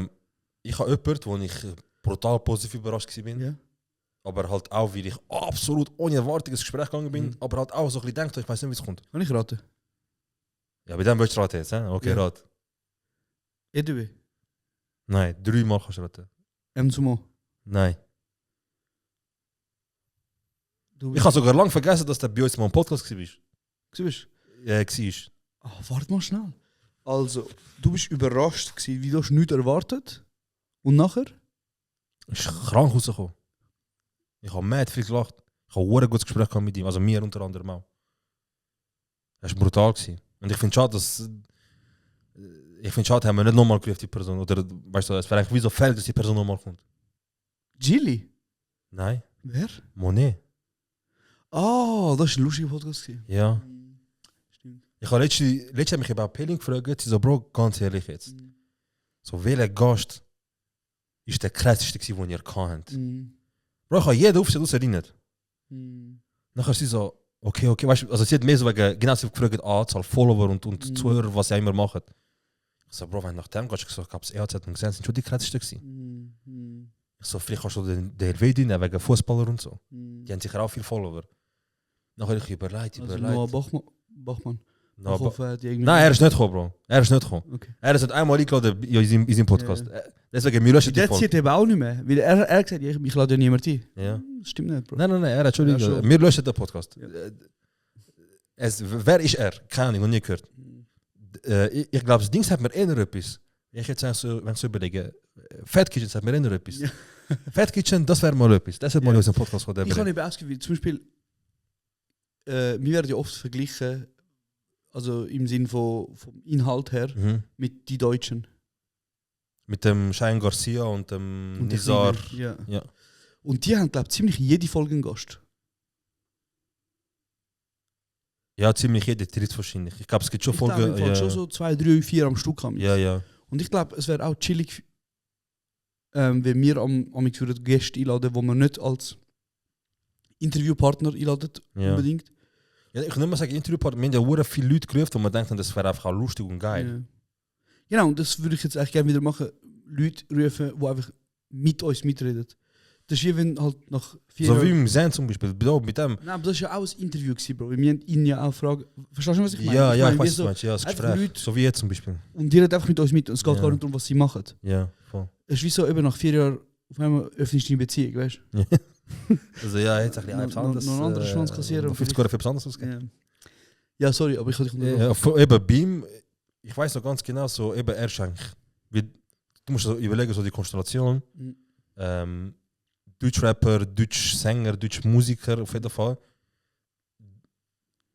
Aus der Ostschweiz. Mhm. So, weißt du, so Dialekt, also du denkst so wie, also nicht, dass ich nicht verstehe, was du, aber es ist wie so, noch nie geredet, Bro, und er ist eigentlich voll weißt du, so, über was reden wir jetzt, in welchem Gespräch, Bro. Wir sind dort angeguckt, Bro, ich habe Tränen, das ist so eine lustige Folge, ich habe richtig lustige Gespräche mit ihm. Ja, er ist ein Entertainer auch, Bro. Wirklich ganz ein geiler Sieg. Der kann ich wirklich positiv hervorheben, so. Der ist mir so jetzt geblieben, wo ich kann sagen, der ist ein krasser gewesen. Und der negative, einer, den ich nicht so interessant gefunden habe, eben, muss schon von uns nehmen, droppen nicht. Mhm. Ja. Also, wenn du willst, mach, Bro. Ich kann den Namen nur nicht droppen, weil ich dir dieser Person nicht... Bro, also jeder Gast, der bei uns war, ich habe noch nie jetzt irgendetwas, also jeder Gast, der gekommen ist, ich finde der immer am Schluss am Ende vom Tag immer er, sie, es, immer geile Person, geile Sicht. Mhm. Es gibt aber natürlich Gäste, die absolut nicht mein Bier ist oder einfach Mhm. was sie machen oder die Art und Weise nicht miss ist, aber umgekehrt auch bei dir, weißt du? Mhm. Wir sind Fußball-Podcast gemacht, du hast noch die Knowledge, Ronaldinho und so, weißt du? Mhm. Und dann bist du von dort Borussia Mönchengladbach, IB und so, checkst. Ja, voll checkst. Ja. Aber du hast mitgemacht wegen mir, Mann, deshalb küsst dein Herz. Aber ich, also persönlich ganz ehrlich, aber da bin ich enttäuscht von mir selber, zeig ich dir bis heute, Bro. Nicht die Gäste sind scheiße gewesen, Ey, Folge sag endlich den Namen. ja, Bro, nicht die, nein, aber nicht die Gäste sind scheiße gewesen, oder der Podcast ist scheiße Ja. gewesen, wegen mir, Bro. Weil ich einfach wie ein Fanboy dort war und nervös am Zittern und Ja. so. Die Fußballfolge, Bro. Mit Elvedi und Ethan. Ja, Bro. Es ist Aber weißt du, ich denke, es hat auch nicht passt zu unserem Podcast, Bro. aber ich habe mich so richtig gefreut, Bro. Einfach so, so Profifußballer, Bro. Bundesliga, Champions Endlich League. mal im Hotelzimmer von einem Profifußballer. Bro, einfach ich habe das letzte, es hat für mich wie angefühlt, wie wenn du so ungeduldig am Abend vorne kannst schlafen, wie du gehst als Kind in den Europapark den nächsten Tag. Eigentlich war das schon dein Moment, um so Sportreporter zu werden nachher, Bro. Hey, ich bin so dort gewesen. Dann bin ich vorhin geguckt. Bro, Zitter, man. Eier wie Smarties. Krass. Wegen Melvede, nicht wegen mir, dann scheiße. Aber Okay. ich bin dort gewesen, Bro, und ich so, Alter, der Typ hat gegen Spieler gespielt, Bro. Ich schaue jede Woche im Fernsehen, Bro. Der Typ lebt so das Leben. Er ist am Pennen. Aha. Der Typ lebt das Leben, Bro. Ich habe 7 Millionen Fragen, ich weiß gar nicht, wo anfangen. Nein. Letztes Mal genau wieder gesehen. Und dann hast du ihn gefragt, welcher DFB-Fußballer hast ist. Ich so, welchen hast du am meisten? Ja. Du so 7 Millionen Fragen, wer ist ein Nutzer? Ja, Mann. Und sonst von der Gäste, ja. Das ist genug, nein, man gesagt schon. Ja, schau. Nächste Woche. Ist ein weiterer Live-Podcast für 2026 geplant? Fragt Liridona. Also ich würde sagen, wenn plant heisst, dass wir eine machen, ja. Wenn plant heisst, ob wir eine geplant haben und wir sind schon im Gespräch, nein. Da sind wir transparent. Also wir haben, ich weiß nicht, ich glaube, wir haben das schon erzählt mal im Podcast, wir haben eigentlich fast etwas gefixt für das Jahr, so für Anfang Jahr, Q1, Q2. Nachher haben wir dann kurz vor Schluss gemerkt, oh, ja, wir sind fast in Deutschland. Mit dieser Location. Yeah. Hey, ja, also ich glaube momentan, eben, ich habe momentan irgendwie nicht so Bock auf live. Mhm. Wieso nicht? Hey, ich weiß nicht, Alter. Ich bin gerade einfach nicht so in dem Modus, dass ich Bock habe, auf einer Bühne zu stehen. Mhm. Weil keine der Stress oder keine Lust vor 1000 Menschen spielen oder. Hey Bro, ich glaube. Oder hat er das abgelöst letztes Mal? Oder? Bro, ich glaube einfach, ich würde gerne. Ich habe so das Gefühl, jetzt nach diesen 4 Jahren, nach 15 individuellen Live-Shows, wäre es schön, mal eine Live-Show machen, wo wir das Programm schreiben. Wo wir ein bisschen etwas überlegen und nicht einfach auf die Bühne gehen und den Live-Podcast machen.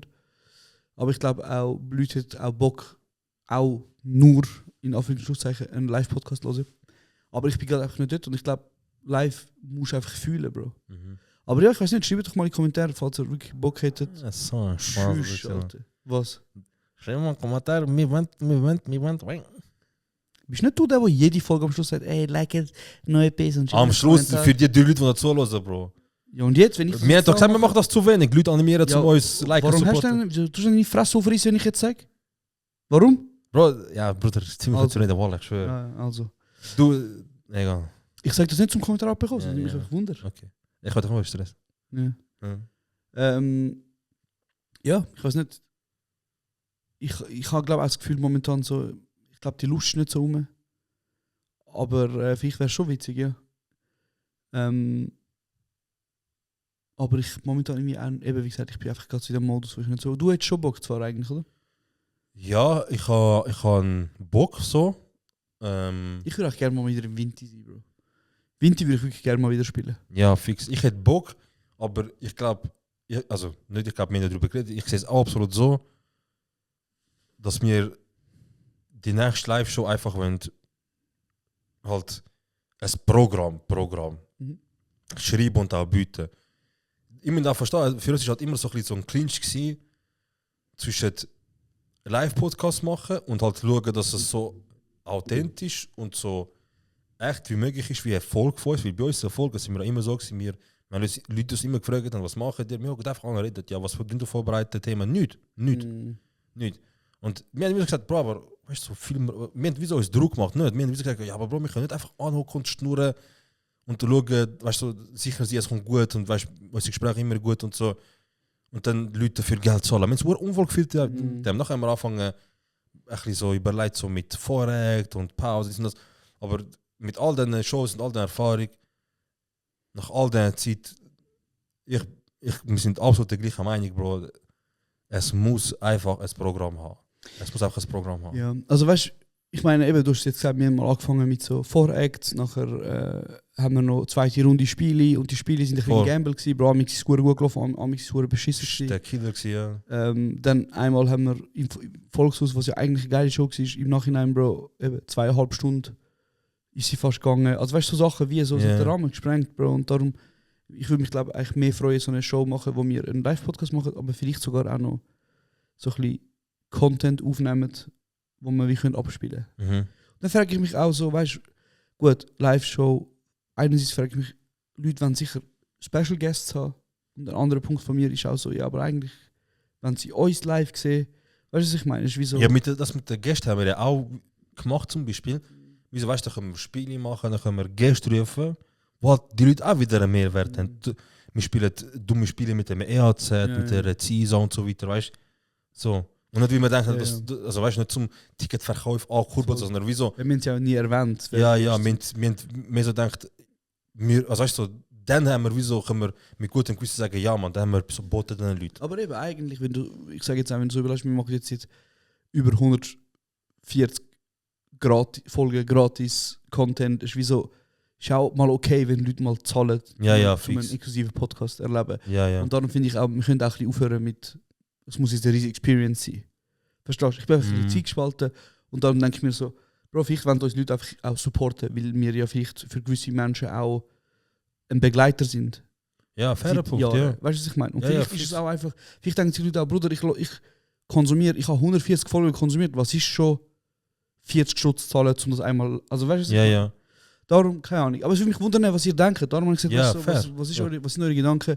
Liket auch noch und subscribet und teilt. Darum, ich bin einfach ein bisschen... Ja, sehe ich absolut aber auch, weißt du, sehe ich absolut auch. Das ist so...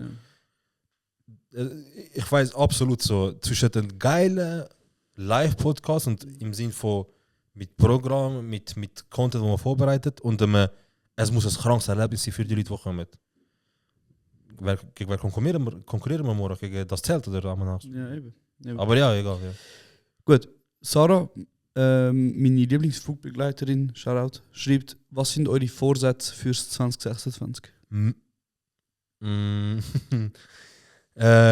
Das ist ein... Es ist ein bisschen eine Scheißfrage, aber es ist eigentlich auch eine geile Frage. Es kommt davon, wie sie antwortet, weil jetzt könnte so das Bild kleiner werden, enger, schwarz-weiß und ich so glücklich werden. Checkst? So, ja, im Auge des Betrachters, also gewisse Leute nehmen jetzt ein bisschen deep, ich zum Beispiel könnte es ein bisschen deep nehmen, aber so sag mal du. So wie unsere zwei Jungs. Die haben auch gut deep. Schau es aus, unsere zwei Jungs, Mann. Fickers, Mann. Kings, die waren Fickers, Mann. Die machen es die waren richtig, Fickers, Mann. Zahlen Feststand zum beiden. Krass, Mann, krass. Sorry, was hast du gesagt? Eben, ich so kommt davon, wie deep man es wird nennen. Aber soll ich anfangen? Weil ich habe das Gefühl, ich hole unnötig aus. Bruder, es ist schon gut. Also ich würde nicht sagen, du holst unnötig aus, aber ich glaube, du weißt auch nicht, wo aufhören. Das ist ein fairer Punkt. Also, weißt du, so aber deswegen passe ich auch, dass ich einen Podcast habe. Ja, aber ich meine, wieso? Ich glaube, du entscheidest, während du redest. Schon, Bro, mein Hirn. Wo du entscheidest einfach so, du sagst, ich fange jetzt mal an reden und wenn ich auf einen Schluss komme, ist gut und wenn nicht. Ja, ich habe versucht. Ich habe versucht. Und darum ist einfach wie so, amix, verstehst du, die Geschichte und die Pointe ist einfach so, ja, und nachher haben wir was getrunken. Und nachher ich so, aha, okay. Gestern hast du mir etwas Lustiges erzählt. Du hast mir irgendwie gesagt, du hast die Geschichte irgendwie angefangen. Ich habe wirklich gedacht so... Ich habe auch gedacht, so gestern, hä? Verarschst du mich? Ja, als wir gestern angefahren sind, hast du irgendwie angefangen, ey, ich habe doch den einen Kollegen, mit dem ich amix das schaue. Ja. Und dann ich so, ah ja, voll, ja? Dann habe ich gesagt, dem sind gut einfach das gemacht. Ich denke so, okay, was hat das mit der Info zu tun, dass ihr zusammen das schaut? Ja. Nicht, ist einfach der. Ah, easy. Sorry, aber ja, natürlich, dein Vorsatz ist... Sag du, Bro, sag du besser. Pointe kommen. Nein, ich tue jetzt noch kurz überlegen, wie ich das mal einen anständigen Schluss machen kann. Krass, Bro. Meine Point ist weniger ein Wichser sein, Bro. Mein Vorsatz. Ah, okay. Passiv-aggressiv, weniger passiv-aggressiv Vorher sein. noch die Folge angefangen mit ihr seid Abuser, ihr seid Narzissist. Nein. Bro, ich sag dir ganz ehrlich, ich habe das Gefühl, all die Jahre bis jetzt habe ich immer den Vorsatz gehabt, dass ich abnehmen will. Oder? Mhm. Also ist so, ich habe mir gesagt, es wäre jetzt gut mal ein Ja, bisschen. ja. Und ich würde behaupten, bis jetzt habe ich den Vorsatz gehabt, abnehmen, zum besser auszusehen. Ja. Ich kann es nicht sagen, aber ich passe zu mir. Was sag? Ich will sagen, zum nicht abschlagen. Ja, tu mir den Fächer sagen.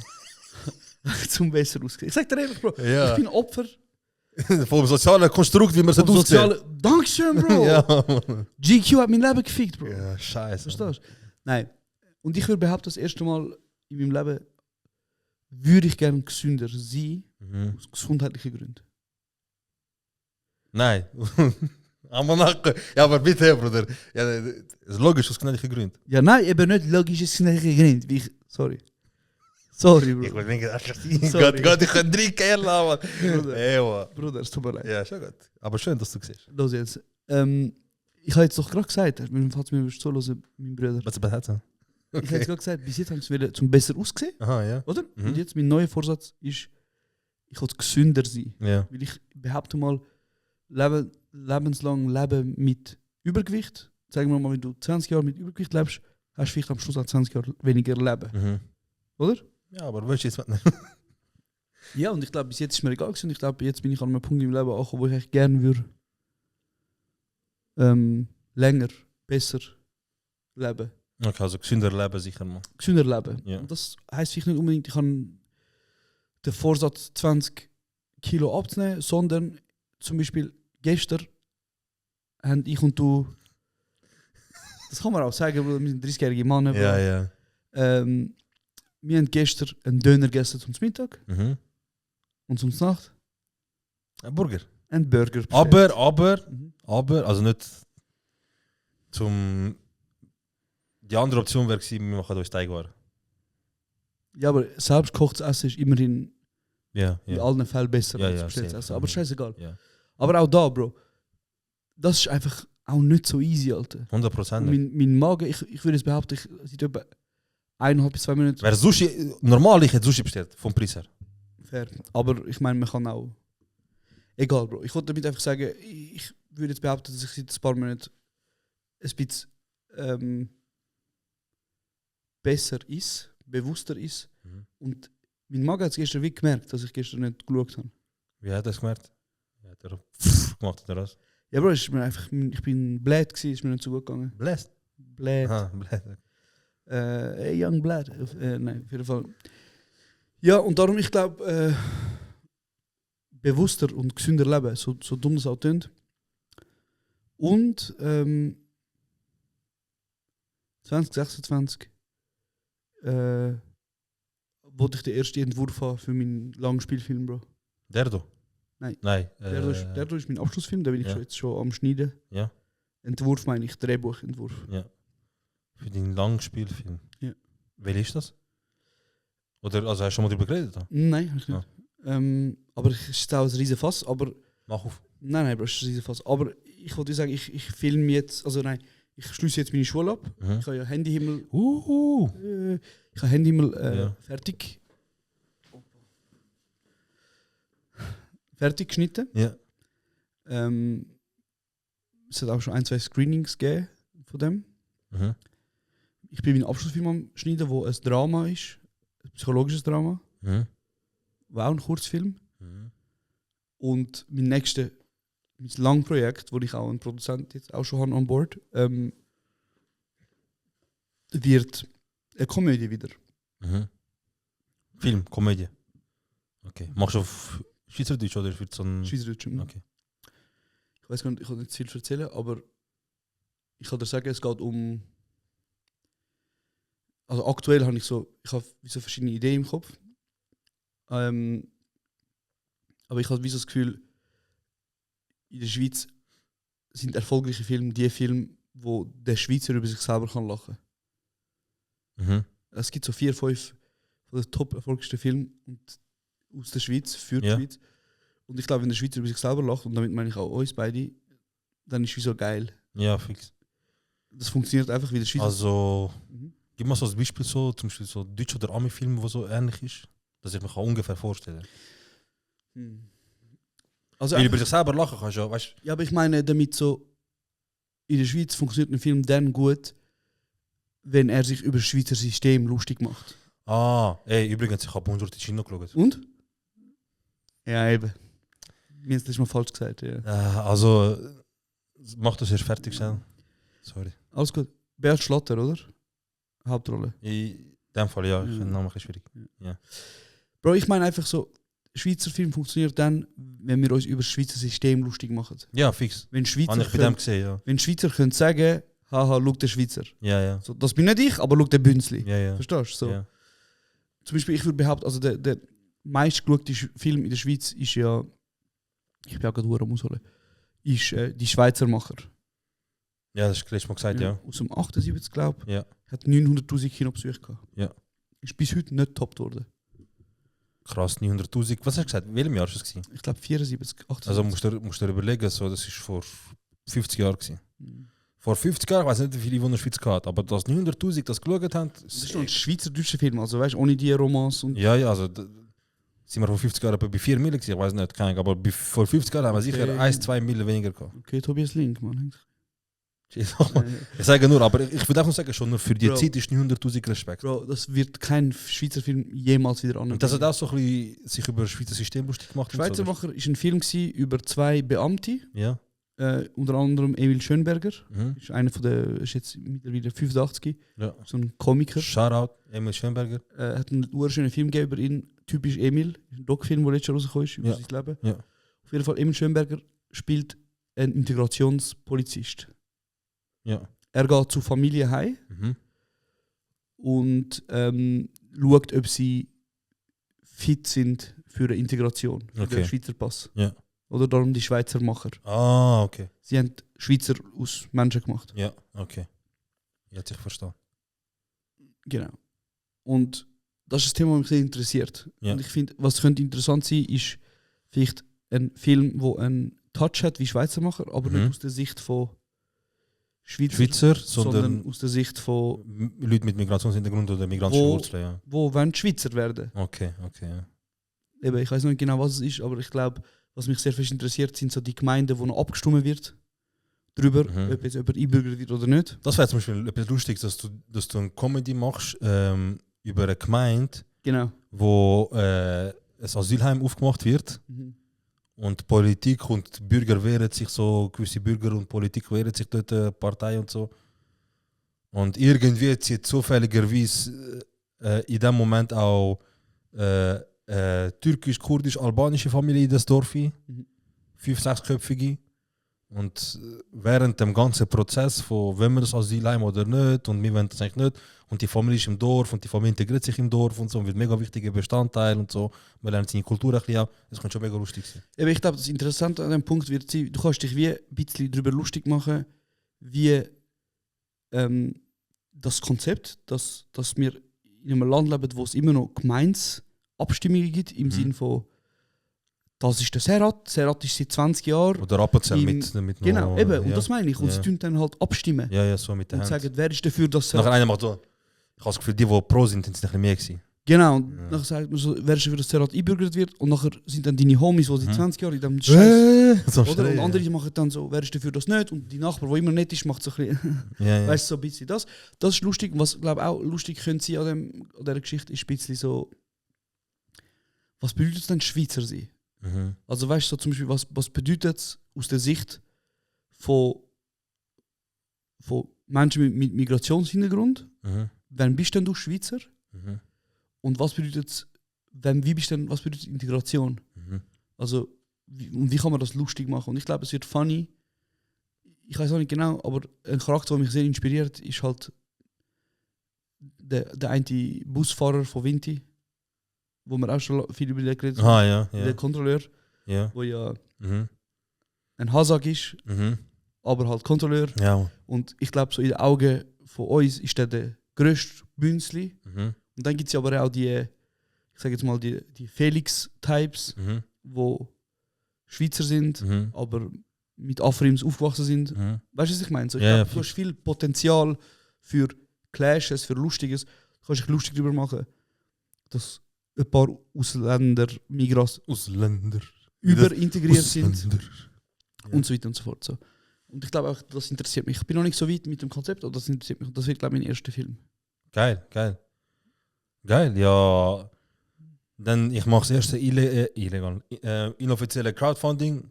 Schickt uns jetzt Geld, wenn ihr Josh seine Idee wollt supporten. Weil je mehr Batzen wir haben, umso independent sind wir und umso geiler wird der Film. Und sonst muss der Josh halt der Josh zu Firmen gehen und Hose abziehen und sagen, baller rein, wie ihr wollt. Das Ding ist eben falsch. Das ist eben falsch. Was wir eben oftmals nicht wissen, das ist ein systematischer Nachteil, das ist ein bürokratischer Nachteil, ist, die Schweiz fördert Kunst. Sie fördert Musik, sie fördert Bücher, Fine Arts, Film. Und man kann auch ganz klar schauen, welche Filme zum Beispiel wie viel Geld bekommen haben. Das sind transparent so Genau. nachlegen, okay. Ich kann dir das nachher mal zeigen. Okay, ja. Wo kann man auch so die von letztes Jahr, vorletztes Jahr und so? Kann man auch filtern, höchste zuerst? Letzte 30 Jahre. So höchste Beitrag, wo sie zuerst Das weiß ich nicht. Wegen wie Autos geht, okay. Aber letzte 30 Jahre kannst du schauen, jedes Jahr, wer hat wie viel Geld bekommen.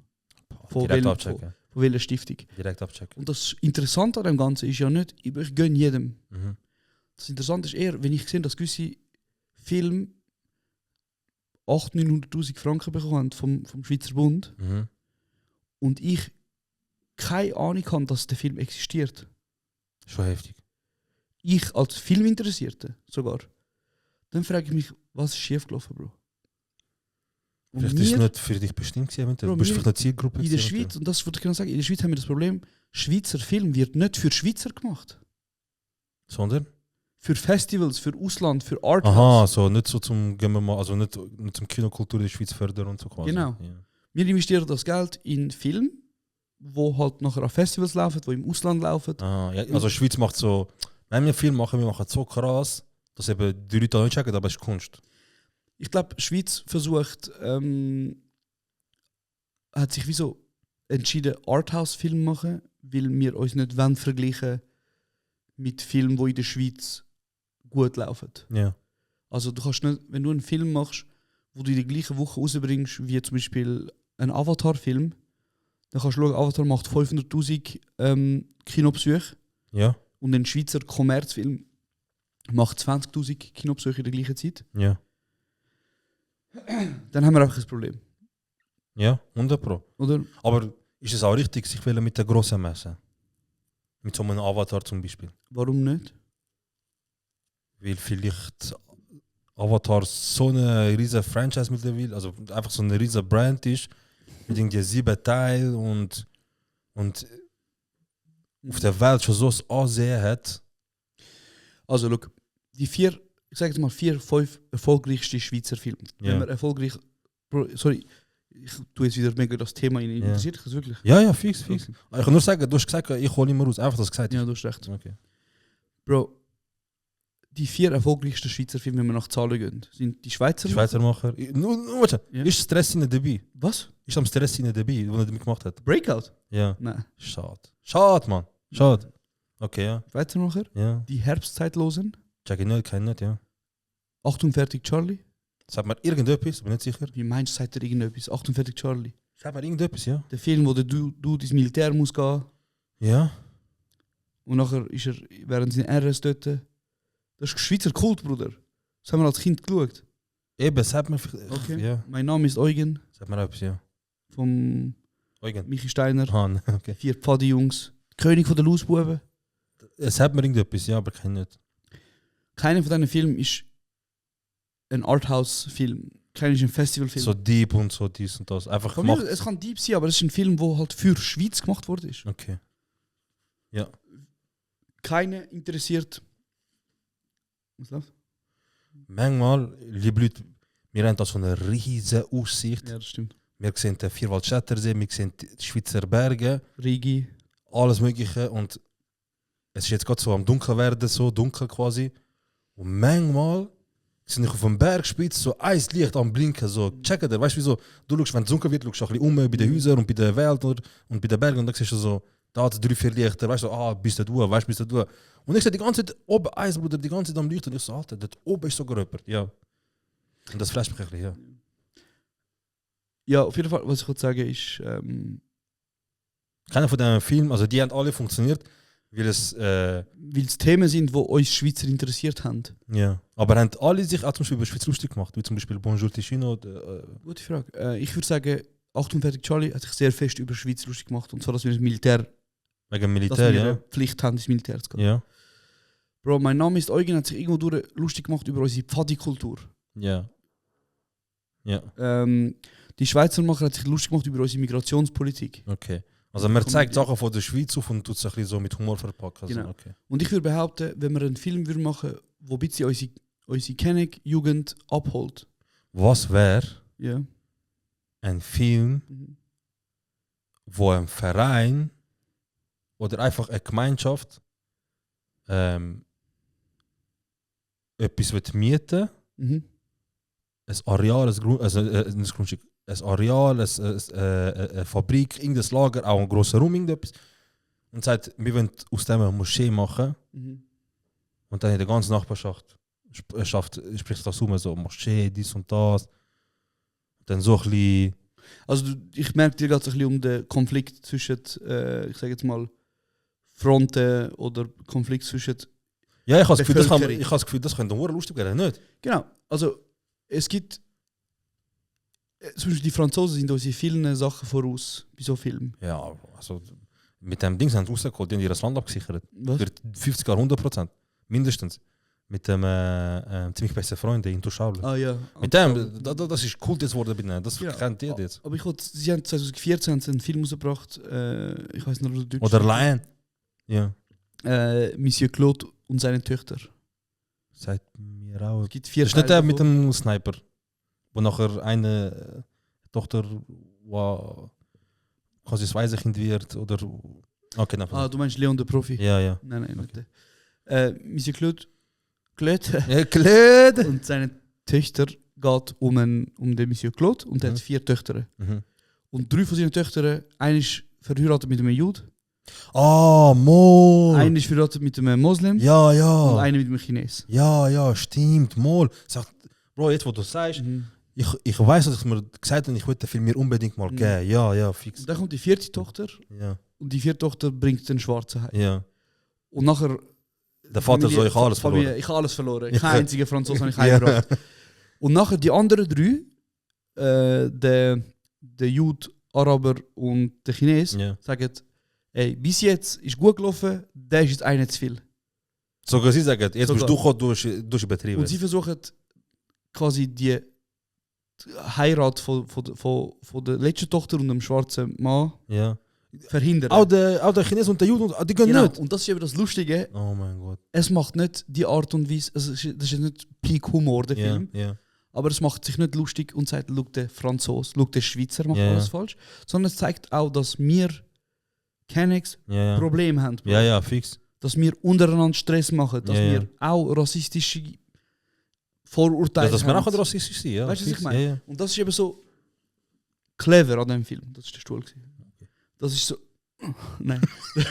Das ist so clever an dem Film. Verstehst du? Ja, ja. Und ich glaube, wenn wir so einen Film würden probieren machen, wo wir nicht nur A gegen B machen, sondern zum Beispiel, eben wir zeigen, das ist, oder ich versuche jetzt wie so einen überintegrierten Kanake Ja. zeigen. Keine Ahnung, weißt du, ich weiß es noch nicht genau, aber so, oder so etwas wie, ich denke, wenn wir so etwas, einen Film würden machen wie Fuck You Goethe, Bro, wir würden auseinander. Ja.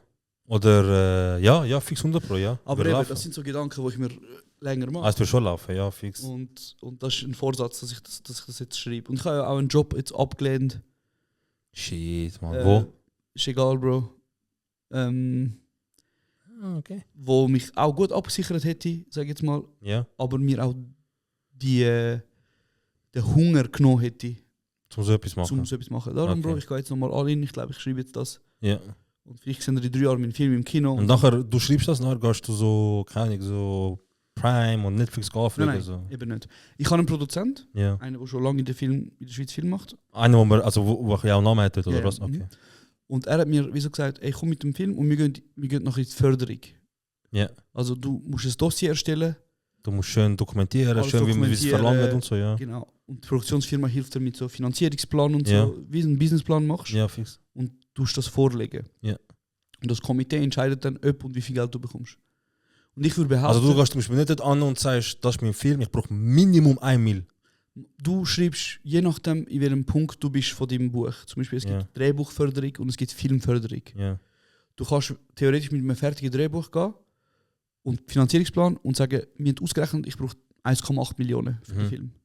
Und sie sagen, hey, da hast du 900'000 oder da hast du 1,4, Ja. such den Rest zusammen. Das ist wie die eine Reporterin, die mit uns ein Interview geführt hat und gesagt hat, dass sie das eigentlich mega wenig jetzt macht momentan zu Interviews, weil sie ja für ein Buch von ihr Genau. Cash bekommt, wo sie jetzt dafür 2 Jahre Zeit hat, Genau, um das zu machen und in dem Cash halt auch Entlohnung drin. Also, weißt du, genau. ja, das ist okay. die Idee. Okay. Du kannst auch Drehbuchförderung machen. Also du Ja. tust 20 Seiten zusammenfassen, Ja, zum Beispiel, und sagst, ich brauche 50.000, dass ich ein Jahr lang kann schreiben okay. Fix, ja, geil. Ja, Bro, dann Ina, Mann, ich hoffe, er hilft. Ich hoffe, er kann dich da gut unterstützen und auch vielleicht den einen oder anderen Connect von ihm ein bisschen zum Zug holen. Und weißt du, das Schlimmste, was passieren kann, ist ja, dass du all das parat machst, du gehst, also ist jetzt, ich habe keine Ahnung, aber ich einfach so, jetzt aus dem, was ich gehört habe, du gehst, er sagt, Bro, er sagt, ja, dann geil und ich schicke es jetzt ein und wir holen jetzt einen Batzen und nachher die kommen und sagen, so 150k wir sind dabei, 200k wir sind dabei. Nein, das Aber noch kurz, würdest du bei dem so etwas sagen, wie so, ja, in dem Fall, die Idee ist geguckt, oder würdest du dann sagen so, ja, dann kann ich halt, keine Ahnung, woanders anfragen? Nein, Bro, das kann nicht sein, weil... Also weißt du, kann man so als jemand wie du jetzt, oder einfach jemand, der etwas Geiles hat, so zu, ich sage jetzt mal, Netflix Prime, Paramount, all die anschreiben und sagen, das ist meine Idee, wie geil, ich will etwas mit euch machen. in der Theorie ja, Ja. aber normalerweise viel, brauchst ja. du einen Producer, Okay. wo dich connectet. Aber das Ding ist, niemand, der mit Film zu tun hat, also Film auf einem gewissen Niveau, Ja. die wissen alle, was es kostet, einen Film zu drehen. Ja. Und ich meine, Netflix gibt ständig 150 Mille her. Ja, aber bei denen, du siehst einmal wieder so. Zum einen Ende ist, dass die voll am Arsch sind mit ihren Zahlen, das läuft nicht und auch finanziell wie auch Streaming. Zum anderen, du hörst, da haben sie eine halbe Milliarde verballert für ein neues Studio, da ballert es nochmal das und so. Bro, denen geht es allen super, Bro. Denen geht es allen super. Netflix geht es gut. Disney geht es mehr als gut. Ja, Disney geht es gestört. Apple TV geht es mehr als gut. Prime geht es mehr als gut. Bro, Prime läuft das Ding schön. ist, look, ich kann dir sagen, Prime und Apple finanzieren ihre Streamingdienst quer. Ja. Die müssen keinen Rappen reinnehmen mit ihrem Streamingdienst, weil die machen Geld irgendwo anders, Bro. Für die ist das wie Geldwäscherei. Ah, okay. Apple TV macht Cash nicht durch Apple TV, Ja, ja, fix. sondern durch ihre Ja, ja. iPhones und was weiß ich. Bro, Disney ist gesaved. Weil Disney, Ja, mit all den Rechten, die sie Disney haben. hat Marvel, Disney hat alle Disney-Filme, Pixar-Filme, ja. die sind gesaved. Keiner kann etwas machen. Was sagst du, dass Saudi-Arabien jetzt Dings gekauft hat? So. Nein, ist das Film, glaube ich, gewesen. Und dann haben sie Marvels gekauft. Recht für Marvels oder so. Nein, Weil Saudi-Arabien hat letztens Recht gekauft für, also hat EA aufgekauft. Aber EA aufgekauft. ich habe gedacht, ich habe so einen Film gelesen, aber Ja. nicht sicher. Sie sind, glaube ich, in der Diskussion drin zum Paramount kaufen. Oder das, ja. Weil können sie- Netflix hat ja wollen Paramount kaufen Ja, und das würde ja auch Warner Brothers heißen und Sky. Ja. Oder, nein, hat wollen Warner Brothers. Ich bin ein bisschen fehlinformiert. ja, aber es ist gerade etwas wegen Übernahmen, es ist voll so Genau. strittig jetzt momentan. Und das Problem ist natürlich, Bro, das Problem ist, wenn jetzt das passiert, dass Netflix Warner Brothers kauft Mhm. und Sky und alle IPs bekommt, also sprich Last of Us, Herr der Ringe, Ja, ja. Harry Potter und All so, das Shit, ja. dann sind wir am Arsch, Bro.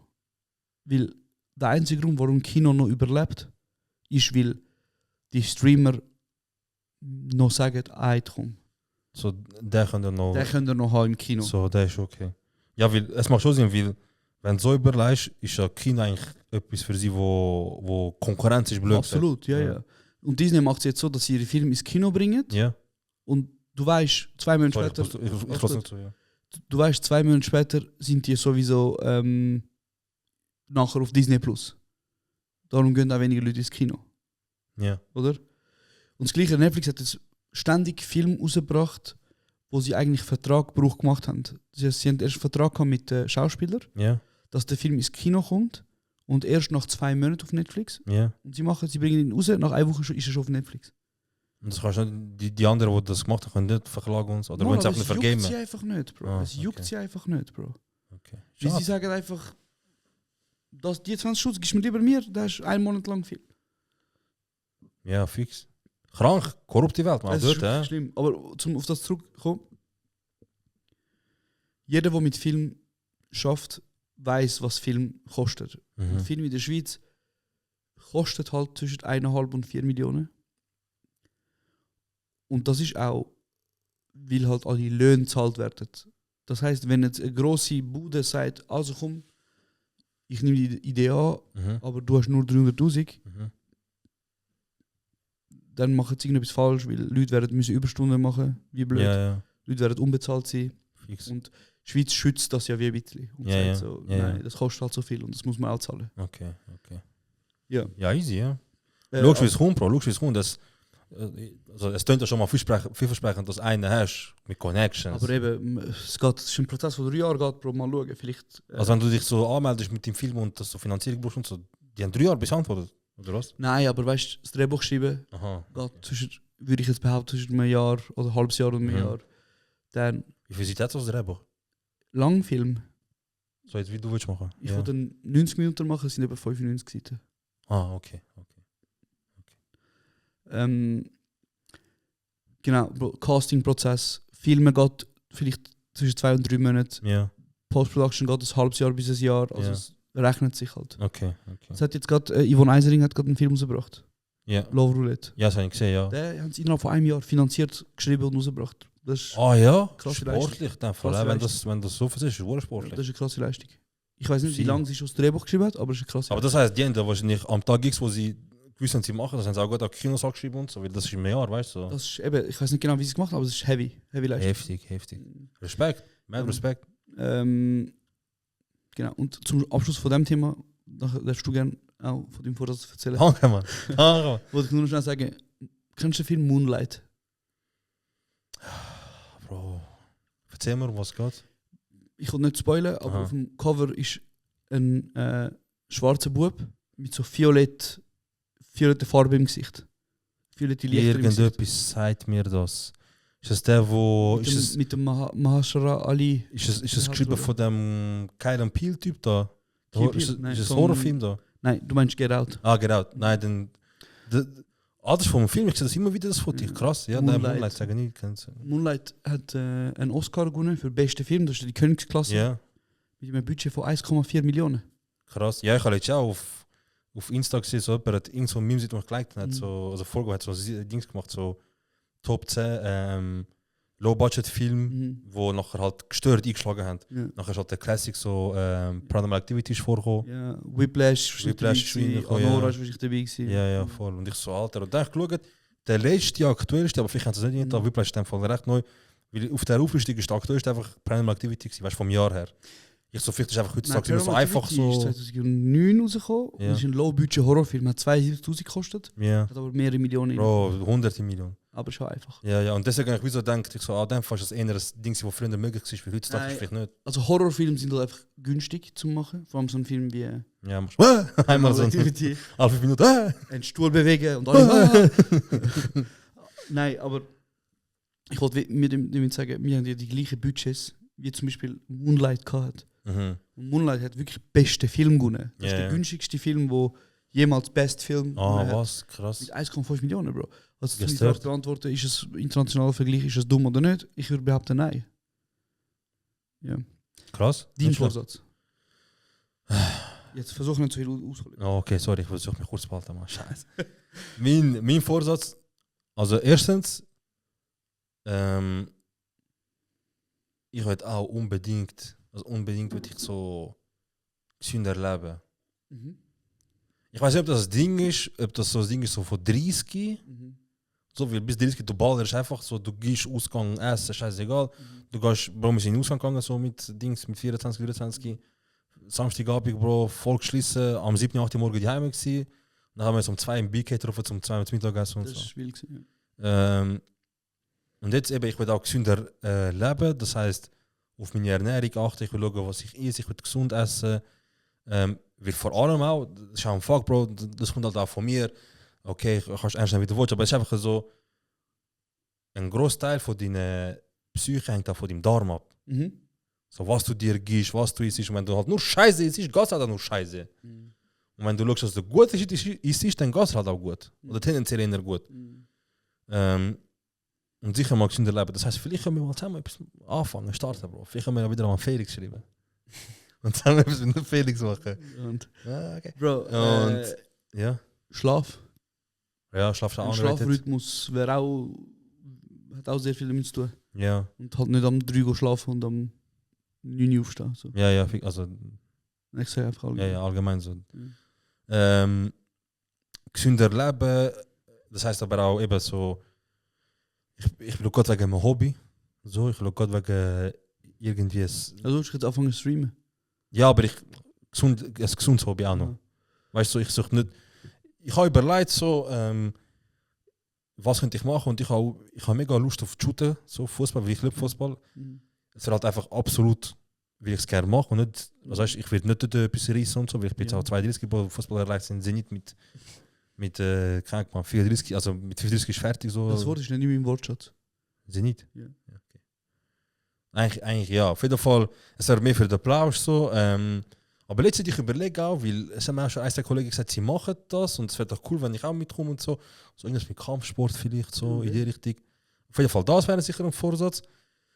Und der zweite Vorsatz ist, wie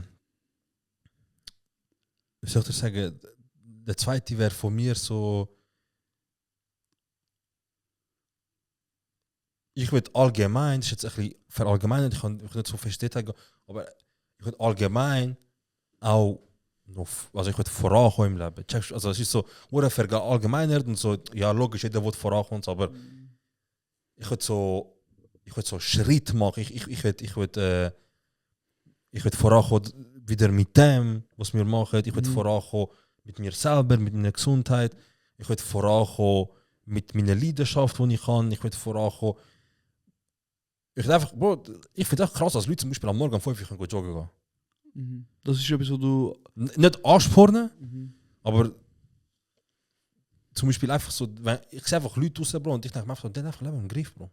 Full, aber Maximum. Und du denkst, du hast nicht im Griff? Ich habe das Gefühl, dass mit dem, was ich habe, mit dem Standing und mit der Ausgangslage und so, andere Leute würden wahrscheinlich behindert gehen. Mhm. Ich habe das Gefühl. Und dass ich mal so, ja, auf jeden Fall, ich will vorankommen im Leben.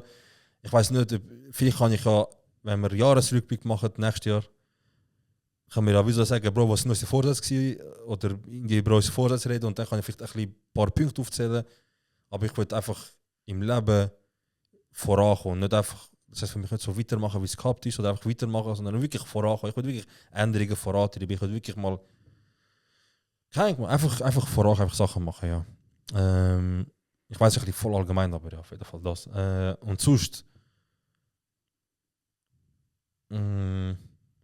eigentlich, ich würde auch, ich habe es letztes Jahr gemerkt, ich würde mega gerne so mehr mit meinen Kollegen machen. So wie jetzt, so das, weißt du? So etwas in die Berge gehen, etwas zusammen unternehmen, Europapark gehen und so.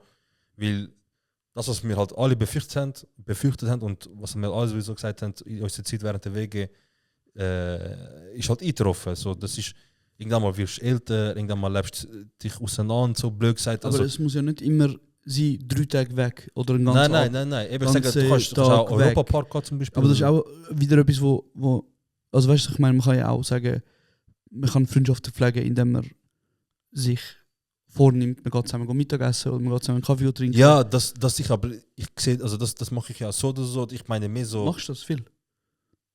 In den letzten paar Monaten habe ich schon ein bisschen, ja, ich habe schon recht oft so Kaffee trinken mit Leuten und Sachen unternehmen, die ich schon lange nicht mehr gehört Aber habe. im Vergleich zu den letzten 2 Jahren zum Beispiel. Ja. Letzte 2 Jahre, im Vergleich zu den letzten 2 Jahren ist das Jahr, also im Vergleich zu den letzten 2 Jahren ist letztes Jahr eigentlich, ist So auch mit Leuten und Sachen unternehmen und Sachen also machen, auch treffen, Kaffee, einfach mal etwas essen und so. Es ist schon viel mehr passiert als sonst. So, Eben, ich im Loch gewesen bin. das ist ja doch schön. Ja, aber Wie du sagst, ich würde gerne mehr Zeit mit Freunden verbringen. Ich meine, das machst du ja viel mehr als vor 2 Jahren. ja. Fix das, ja. Aber die ersten 2 sind vor allem die wichtigsten, so, wo ich kann. So die ersten 2 gesünder leben und am Ball bleiben und vorankommen. Einfach Hustle, Geil. das. Geil. Ja, Mann. Hey, schreibt uns eure Vorsätze an. Was wollt ihr? Was wünscht ihr euch von uns? Danke fürs Zuhören. Es war wieder ein bisschen mehr als 1,5 Stunden, gewesen, wo wir heute geredet haben. Yes. Danke fürs Gespräch, Sero. Danke, Bro. Schönes Gespräch gewesen, auch mit dieser wunderschönen Aussicht, die wir haben. Ist jetzt zwar jetzt voll dunkel, aber egal, es ist ein schönes Gespräch gewesen und danke vielmals für alles. Drück den Knopf, Bro. Ja, jetzt bin ich ein Big, Alter. Der rote. Nein, Lüge. Der blaue. Lüge.